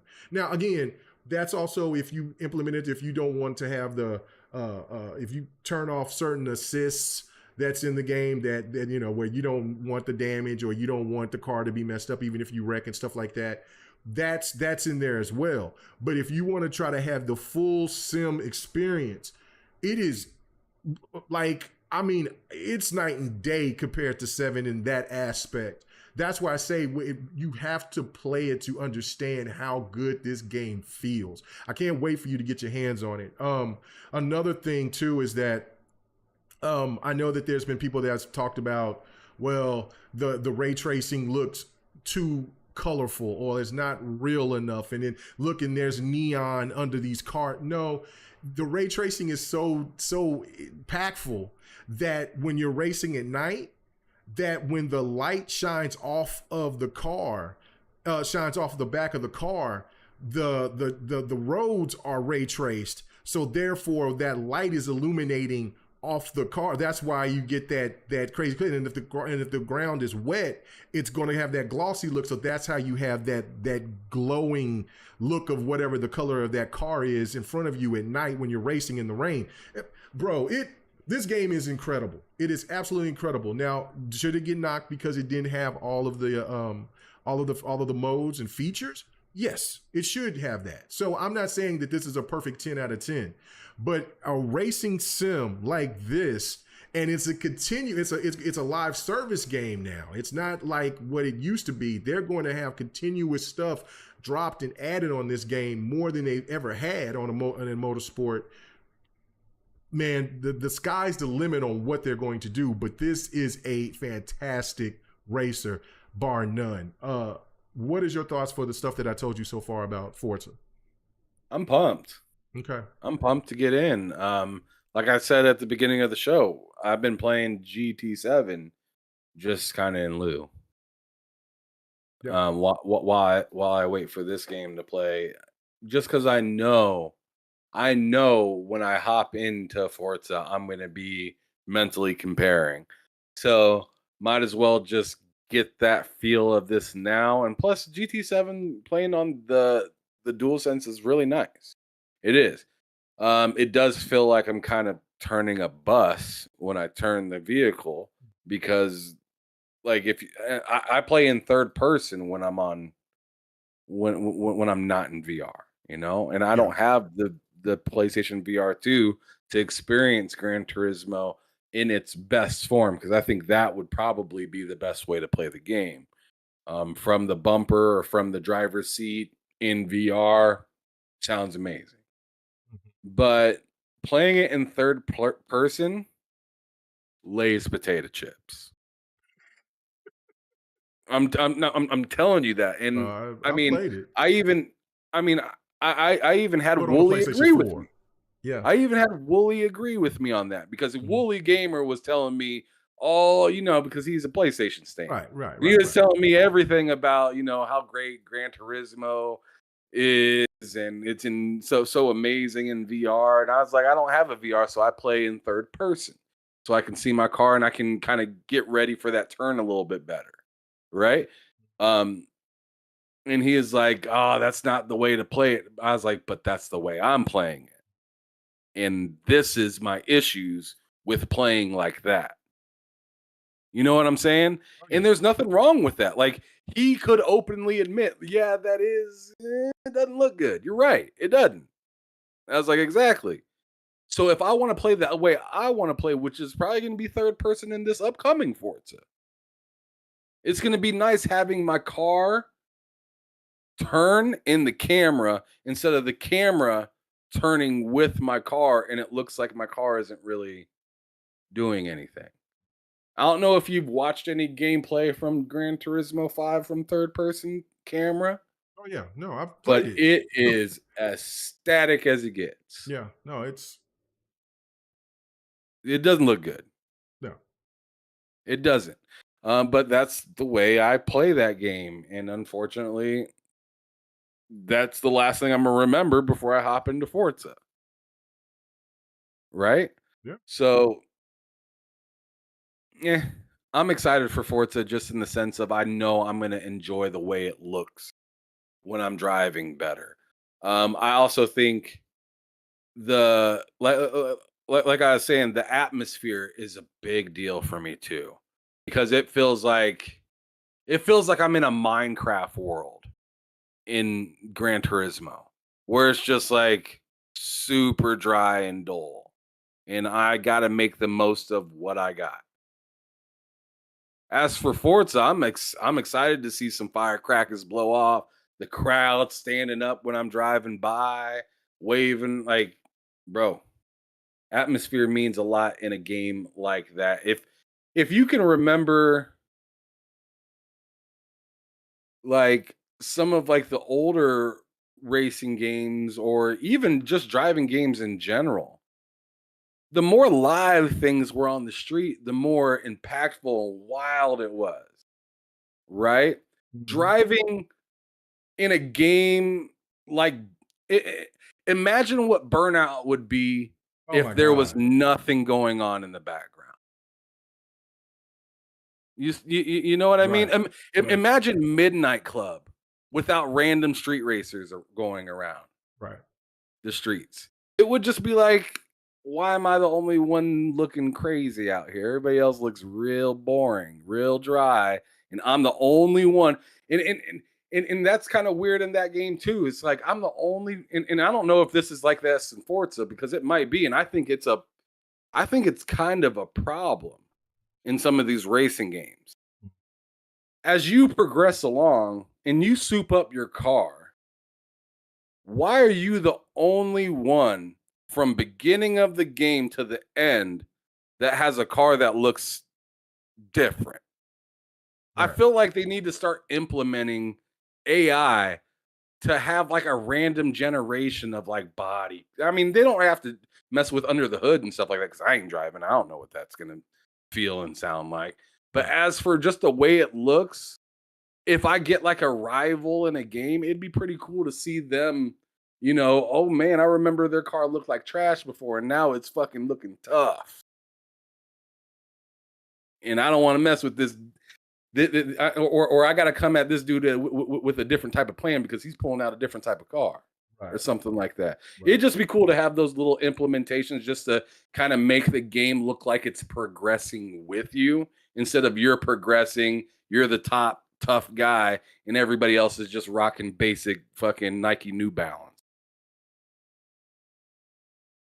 I'm gonna have to understand why Rain G4 is asking me about my hat size. Because I think he wants to take my OU hat, or he's saying I got a big ass head, one or the other. So now I gotta look. Hopefully he Damn, you wants go, to burn it. man. Listen, Boomer. Uh, Hold on. This man gonna make me show my age. I gotta put my glasses on so I can see it. Whoop. Lord, let's see. What is the size of this? Uh, Hold on. Hell, I don't know what size this. Hold on.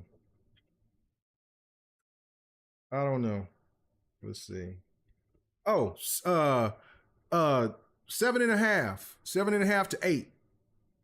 So most likely this is an 8 because my Brooklyn hat is a 7.5. So this is most likely an 8. And so, man, in Black, what did Z Black Rider say? A 9. Stop it. So why are you asking about? Yeah, man, you say I got a big head. That's fine. That's cool. I can have a big head. You know what I'm saying? But I got winning. We're winning over here anyway.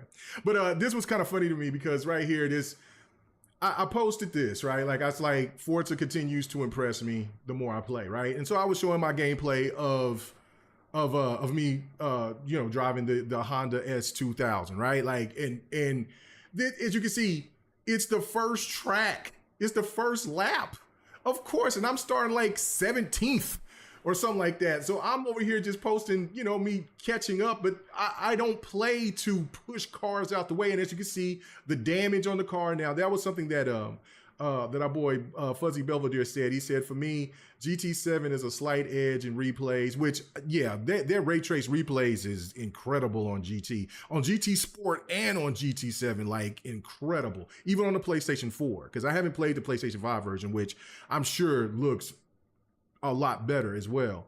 He also said, but Forza Motorsport leads everywhere else. But I wish the paint scratch damage was toned down on light taps. It has. Now, see, there was a couple of times that I didn't where now those were custom created cars, like, with a custom paint where I would like bump, not hit a hard, but not hit them differently hard, just like a little scratch. And I didn't see anything. But until like if there was a pretty more serious impact, then you've seen the scratches on that. So I don't know about that situation. So maybe that, I don't know. It ain't that big of a deal because especially when you have one racer that doesn't have damage whatsoever, when you have just that, I still love the fact that you can see damage on the vehicles. I really do. But man, thank you, Fuzzy. I you know what I'm saying? Because I know Fuzzy, he plays the hell out of these racers, especially Forza and GT. So if you don't take my word for it, take Fuzzy's. You know what I'm saying? Because Fuzzy plays these races. I've seen his funky ass on the track. Him, Randar Thor, you know what I'm saying, Dealer. And I'm saying, and then when everybody else gets a hold of it, I'm going to see Xbot and I'm going to see Don, and then and I'll be racing online. Now I have not done an online race. So Fuzzy, if you want to give us a rundown of what you feel about the online races. I have not done that yet. I've only done career mode, and then kind of done some regular just testing out other cars, more of the high end vehicles. Let me know about that. But I can't, you know what I'm saying? But anyway, so I posted that, and then so this guy, he just calls me a noob, and he says, getting overtaken by Forza AI is like getting beat in an arm wrestling, getting beat in an arm wrestle by someone with no arms. Come on, man. Come on. You know what I'm saying? Thank you, Tim Dog. But I just don't understand this, man. Like, why would anybody be upset about competition? If, to me, and it's just like with the question that I've asked in the chat, and so let me go ahead and look at this poll so far, and so I'm like, what's the best racing franchise? And this is what I'm ultimately asking you, Ham. So far to this date, what's the best racing franchise? What the chat is saying so far is Forza at 75%, Gran Turismo, Need for Speed, and then Mario Kart is putting last. But again, I put that in for fun because Mario Kart is a racing franchise. It's been out for a very long time, and sales wise, it dog walks everything listed. But racing, the franchise of that's available. Who do you think is the best franchise to this date? Is out of the racing franchises that I listed? Um, I would.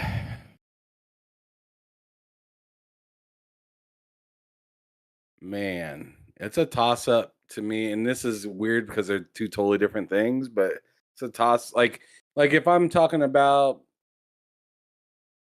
like racing with real cars, then I'm going with Forza. Okay. Okay. But if I'm just saying racing in general of any type, Hmm. I'd probably have to give it to Mario Kart. Okay. I'm just being serious. Like because they're just so there all the time with high numbers. They're very consistent. And they know how to keep something alive for for way too long. I mean, Mario Kart 8 Deluxe has been around forever now. Cooking. It's cooking everything. And and all it has to do is put an update out. Good. So I mean, we can talk about these big budgeted games that are dope and we love them and whatnot, and we have a soft spot in our heart for them. But I mean, it's like talking about shooters. Like you can't leave Splatoon out. It ain't graphic and crazy like Call of Duty, but it consistently is doing numbers. And it's technically a shooter. It is. Our boy Big Batman Mo, he said, what's going on with you, bro? He said he was talking to Fuzzy. He says, but the replays in GT7 from what I've seen looks embellished, and the Forza one looks like I'm watching it live on TV. Looks real. GT7 looks more colorful and shiny, just more observation. Now, again, like the re the replays, and then also like they all, and this is another thing too, what a lot of the PlayStation stands do. They take something, and if people who haven't played GT, for the last GT Sport or GT7, what people don't realize is that what they'll take certain pictures, because there's this real cool 4K picture mode that you can do in both games, and that you can put that car there in that sequence, or have that car drive in that sequence, and and you have like this beautiful 4K scenery where it's like trees and it looks really really incredible, right? But that's not the gameplay. You know what I'm saying? And so like when you see a lot of what these stands do, they'll take the replay and then they'll implement that 4K stuff to it, and then it makes it look like the game looks like that when you're actually looking at this Forza gameplay at the bottom.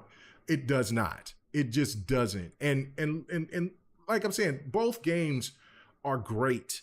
I will not ever say that that GT Gran Turismo is a stale garbage franchise. Absolutely not. I'll say it's stale, but I won't say it's garbage. Right. Like, but the thing with, if you play GT from the very beginning to now, it hasn't really changed. Like when I first, and I was explaining That's this the to, problem, yeah, bro. it hasn't really changed. Like when you got it to the ceiling, when you hit your ceiling with GT, it was, and I made this mistake when I was explaining to somebody. It was concept that I started losing my affinity for GT. Concept just threw me completely off. But the apex, the height of GT was A spec. Like everybody loves 3. 2 and 3 are, well, 1, 2, and 3 are just masterful. I liked 5. I thought 6 was yeah. But the one thing about it is that those games hasn't really progressed like you seen when I first started playing Forza, and when I first started playing Forza 4, I was like, yo, this is different. Whoa, hold on. It doesn't drive as the driving is not as impactful as Gran Turismo, but it is. But hold on, the way that this game, presents itself, the tracks and all of this is different. And then that's when I started to way more to go to Forza, and still was over here supporting GT, but didn't have the same, like I said, affinity, the same love that I did have for it. And then I thought GT Sport was going to be that game that was going to take it to new heights, and it was a pure disappointment. And so 7, I came in like, okay, it's 7, but I want to do a true comparison. I want the GT7 PC version to go up against the PC Forza version, so I could do a true comparison and let people see it for itself, and then let people decide on their own on that. Because like I said, I've only played it on the PlayStation 4 version. It's not fair to show a PlayStation 4 version up to the Series X version. That's not fair. So I won't do that. So what I want to do is just wait for the PC version, which hopefully PlayStation will do that, so I can go ahead and buy it, support it, and then go ahead and then do a true comparison. But again, Forza is pretty much, they needed the time to reinvent themselves because they were going in that same path, I thought, a little bit with like how Gran Turismo was, by kind of adding really good perks, but still kind of being the same. This already feels so much more different and feels fresh, to where I think when people come and play it tonight or tomorrow, they'll understand exactly what I'm saying. Like, the game feels better than it looks. And I think that's the biggest caveat to it, is that when you play this, and right off the bat, like if you turn off some of the assists and things like that, and you get out there when they're doing their introductions and you're driving in that blue and white Corvette, bruh, I was over here like, okay, I'm going to be cool with it. I played motorsport. I play these type of games. Man, I was fishtailing and hitting walls. I said, oh shit, I had to turn the assist on so I could get an understanding. And then once I started playing the races, then I started turning some of these assists off and things like that. But yeah, right off the bat, you'll feel the difference, how all the cars feel real weighty, that the turning abilities, like if you what I'm saying, it's like what Sir X-Man said on GRG, when you we pull out, when you're making turns, hey, you're gonna have to touch and go, just like in real life. Like, you're gonna have to time it perfectly. And as you can see, like, I'm tapping them brakes. Like, you see them brake lights as I'm tapping. You can't just hit the brakes and then didn't dip out. No, you got to be, because the AI is smart. Like, the AI will. And again, there's things where I've seen where people just they'll put a car out there and they'll put it in the middle of the streets, and the AI will hit the car. Fuzzy know this. Other people who plays Forza know this. They're playing the game with the AI on level 1. Put the AI on level 5 or higher, and you'll see things differently. But anyway, I digress. I just wanted to touch on that. Ham, did you have anything else that you wanted to say before we move on to our last topic for today? No.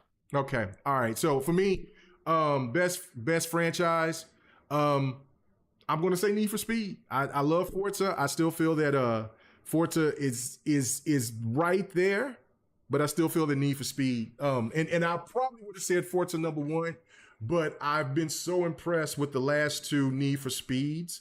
And since Need for Speed has been out forever, I'm going to still I'm still going to give Need for Speed it's just 2, because the last 2 Need for Speeds were really, really good.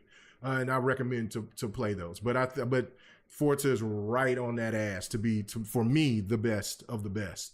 But comparison to Forza and Gran Turismo, Forza is dog walking it, in my opinion. I really do feel that way. All right, last topic. I was just going through and letting people see why I was getting clowned for me just showing gameplay, which is pretty wild. I don't understand that. Like, they say that us Xbox gamers don't play, but when we show gameplay, then everything has got to be ultra negative. I don't get that. But anyway, last thing, let's talk about something a little fun here, and that is talking about Marvel, or I should say Disney and Marvel, what the MCU is planning on trying to do or will do going here in the future. And I will put up the article here right now. Boom. Let's see. Yeah. Boom. Right here. Marvel is about to make a big push in the games. I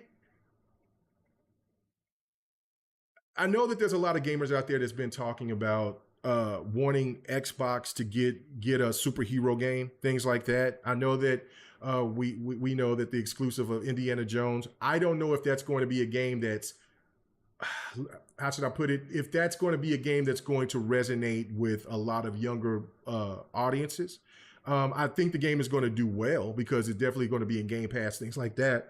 And I think the game is going to look great and all that. But I feel that just because of even with the movies, that last Indiana Jones didn't resonate. So I think that what people want is to see Microsoft maybe have their own exclusive or something of that nature that's going to deal with a superhero. I've given a lot of thoughts of like after the ABK deal, maybe working with Disney and Marvel by bringing back Deadpool. I think that would be a great Marvel character to bring out. But the question I want to ask Cam is that, and I mean, we're going to get a lot deeper in this, but how serious is Disney about this? Because they're saying they're going to get back in here. Now, I'm going to show something that's happened in here after you get done talking from where, you know, that Disney have tried and they failed. But I think that since they're all in on trying to bring in more games like this, what are the advantages and disadvantages here in your opinion? The advantages and disadvantages.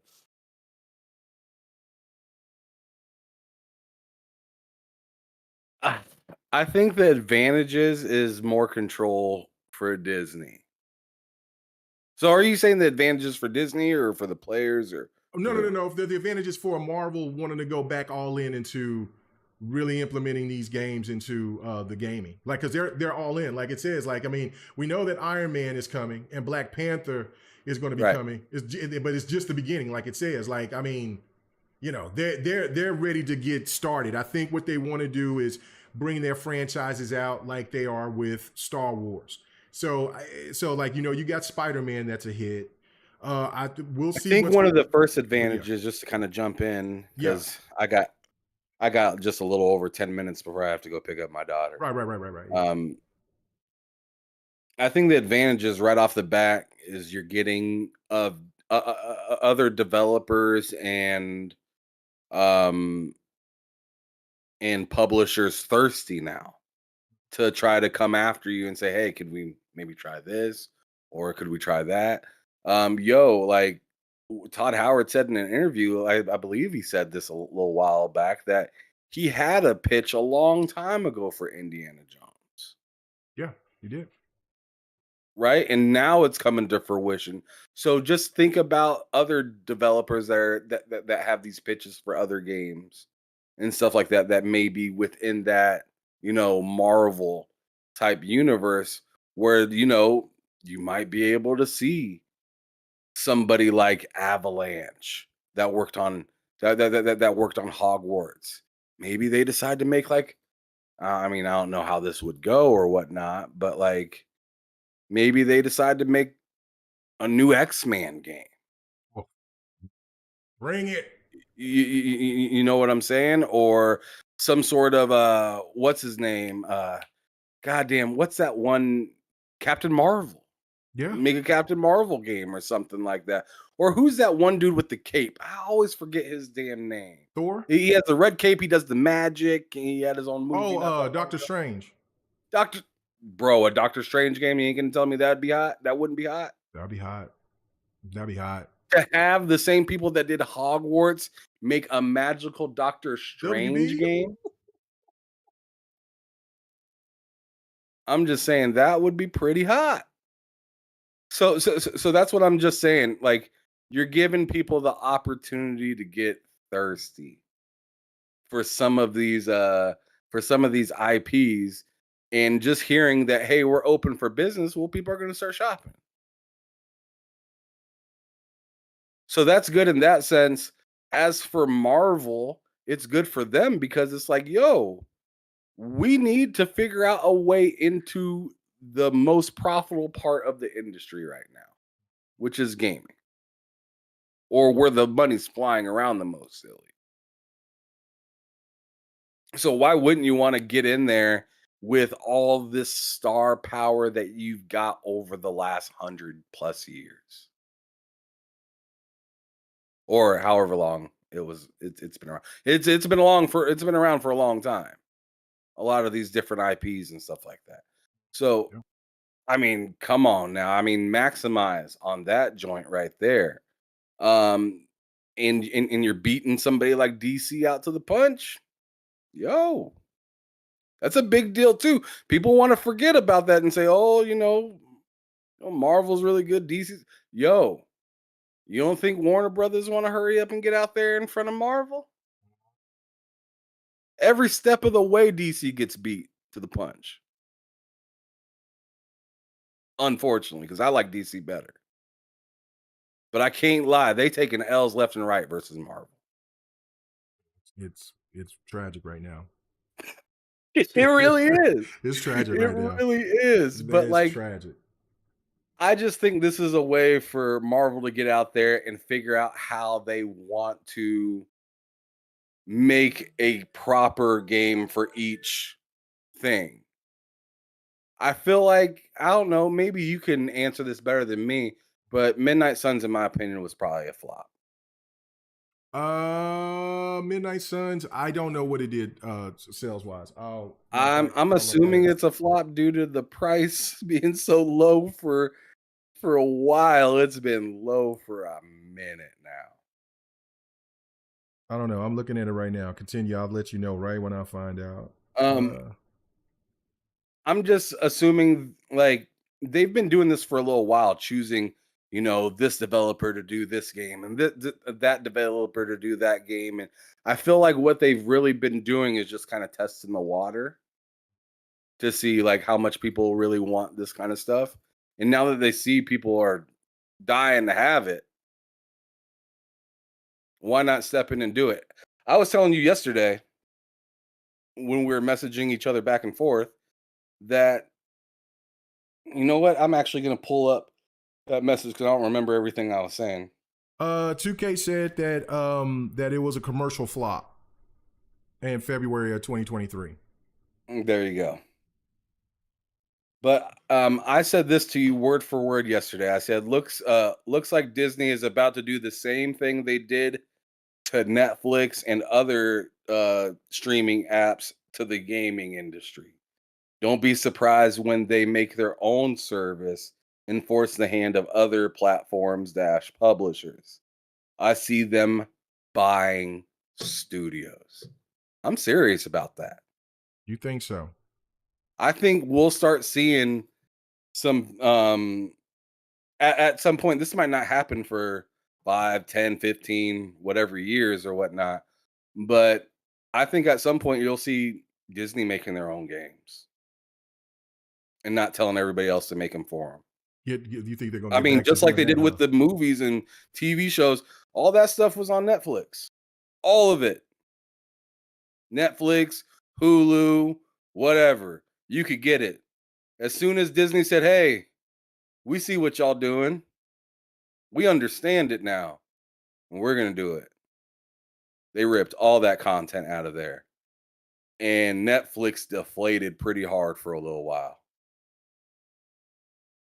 Yeah. I mean, Yeah. they got them numbers back up, right? And they Yeah. and that made Netflix invest in themselves better to figure out a plan around it.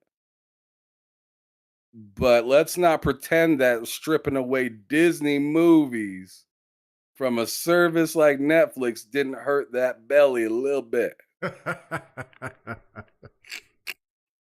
Yeah, it hit her pretty good.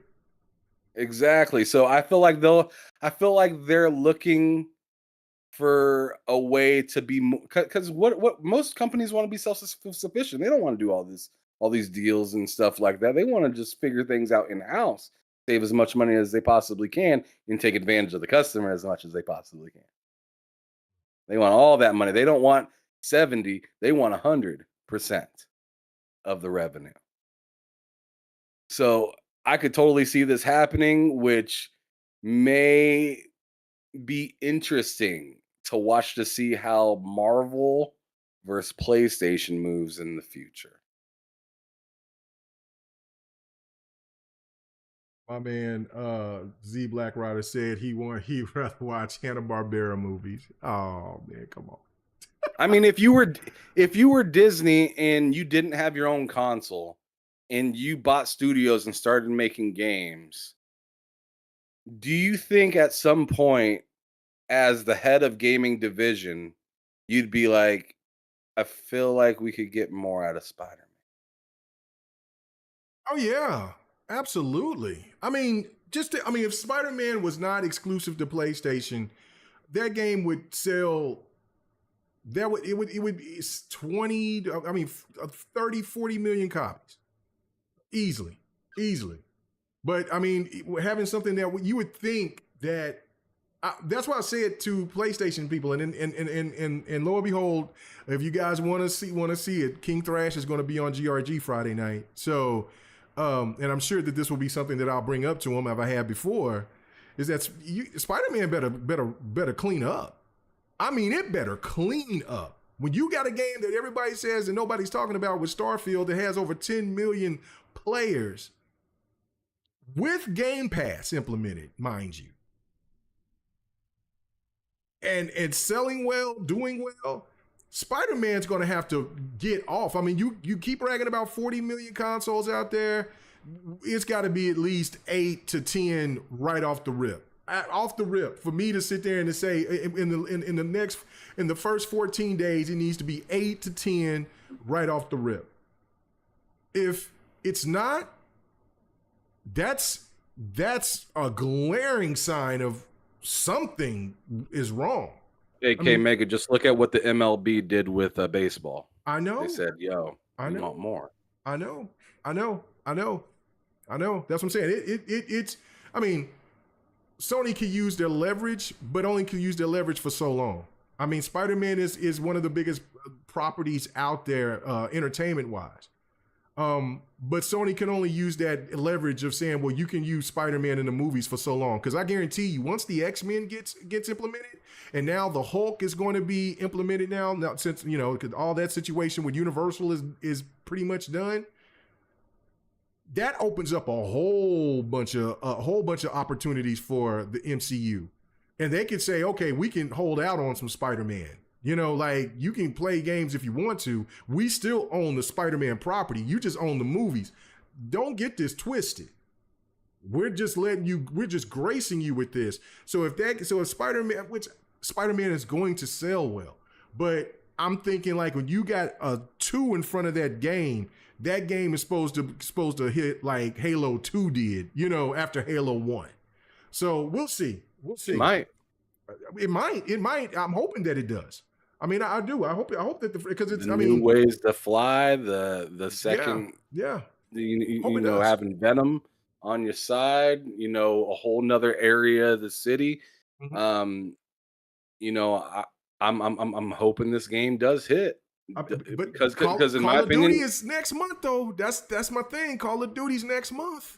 It is. It is. And well, just a couple of weeks away. What makes it scary with Xbox is because if they're closing that deal and they, it's. I mean, in all actuality, it's looking good for both. But we just know what type of monster Call of Duty is. It's if Spider-Man's on the stratosphere, freaking Call of Duty is on Saturn.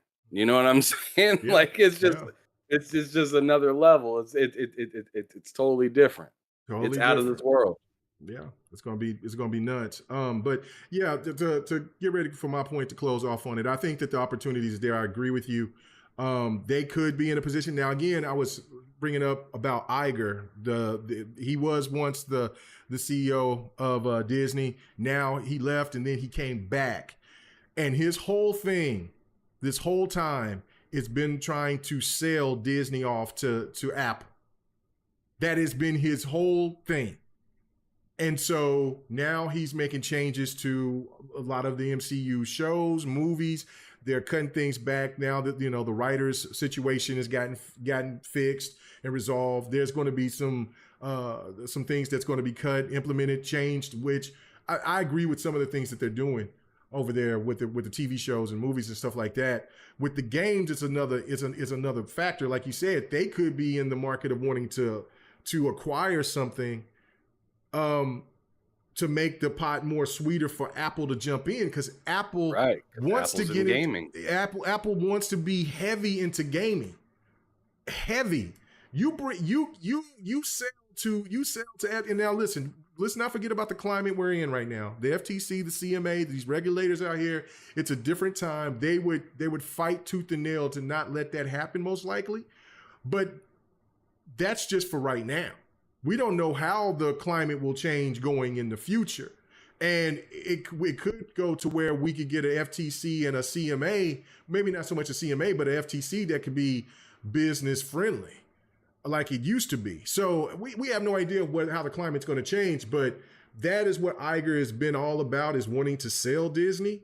And if he gets his wish to sell it to the company that he wants to have it, which is Apple, that's scary. Like you said last night, that's scary, bro. That's real scary. So we'll see. I'm all for it. I think that Xbox should definitely have some negotiations with them to try to work and bring a game, get a game exclusively to Xbox. I think Deadpool would be great, especially with the ties with Activision making I think that was the publisher of Deadpool. But I mean, there's so many other, like, I mean, I've seen somebody bring up Credible Hulk. There's so many opportunities. And I'm thinking that Marvel is serious. The MCU is definitely serious. Now I want to show this last thing and then we're going to get out of here. Now, this person said Marvel is painfully aware of how their video game division hasn't been reaching its potential overall. There has been whispers of an internal shift to Marvel to focus on games. The new EA Black Panther and Iron Man games will be the start of the push. But again, this person brought this out, like, Avengers, it got shut down. Midnight Suns, it flopped. Marvel Future Resolutions is shut down. Marvel's GOTG flopped. Marvel Heroes Omega shut down. Marvel Avengers Academy shut down. Marvel's Revel of Champions shut down. And then Marvel Ultimate Alliance is delisted. I think that those games are going to come back. I think maybe that's another game, another franchise that Xbox could probably work with Disney to bring back. Could be. Or especially relist them to put them in backwards compatibility. I don't know. There's so many opportunities here, but yeah, these things didn't work. But I think that, like you said, Ham, that there could be a possibility that they could jump in and acquiring studios and making games in house to make sure that they got a better oversight of what's going on and what to be pushed out. So I don't know. People in the chat, let me know what you think. Z Rider said he think they're gonna slide that money to him. That you could be right, man. I don't know. Yeah, no, it's crazy. No, I have not played Anime Rap. I have not played the Modern Warfare 3 beta yet. I have not yet, so I don't know. It's so much to play right now. I haven't had the time. I'm going to get Call of Duty as I normally always do, so I'll probably play it then. I probably don't need to play the beta. Not worried about the beta too much. But anyway, guys, let's go ahead and get out of here. Ham got to take care of business. Another great show. Ham, let everybody know where they can find you at, brother. Oh, he's muted. Oh, damn. Okay. No. Okay. I'm here. Right. If you can tell, I'm on my phone mic now because I got yeah. But run along. Yeah, you can find me on this podcast every other Monday and every Friday for GRG, and then you can also find me on TSWS Gaming here on YouTube. That's where we will have the next episode of the CrossOver podcast, and that's where I do the rest of the shows as well. And then on Twitter, you can find me at HamSolo05.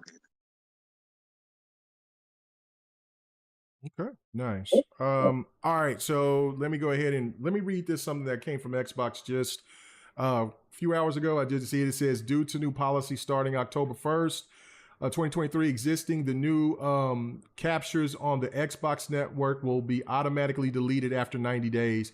The first deletions will start January 2024 to back up your game captures before they're gone.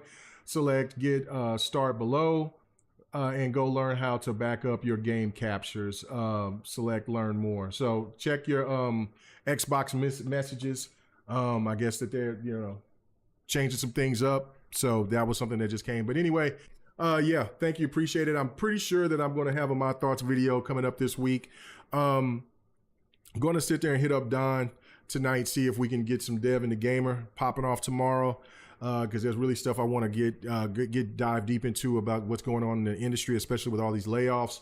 We'll see if we could try to do that tomorrow. And GRG Friday night, man. Yeah, King Thrash is already lined up to come on. So that's going to be a fun time for sure. And then of course on Thursday nights I'll be on the next podcast. So I'll be busy this week. Most likely. So next podcast on Xbox 448's channel. So come and check us out, man. Yes, I'm sorry there hasn't been no Fight Night Sundays. There haven't been any other streams and stuff.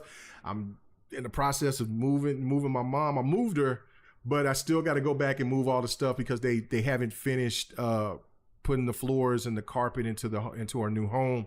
And so when I got to do that sometime this week, hopefully it won't be until this weekend, but I don't know. She'll call and let me know. So that's why I'm kind of put everything on hold until on streaming wise until then. So because I don't know when it will be, but and then also with my therapy appointments and other doctor's appointments and stuff like that. So I'm just kind of waiting until I get that done. Then I can start getting that stuff going. But anyway, thank you guys so much. Really do appreciate everybody coming through. John Gite for the support and everybody else that came and just stuck around while we were just doing what we do. We'll see you here soon. Next week on Ham Solo's channel. All right, guys. Peace.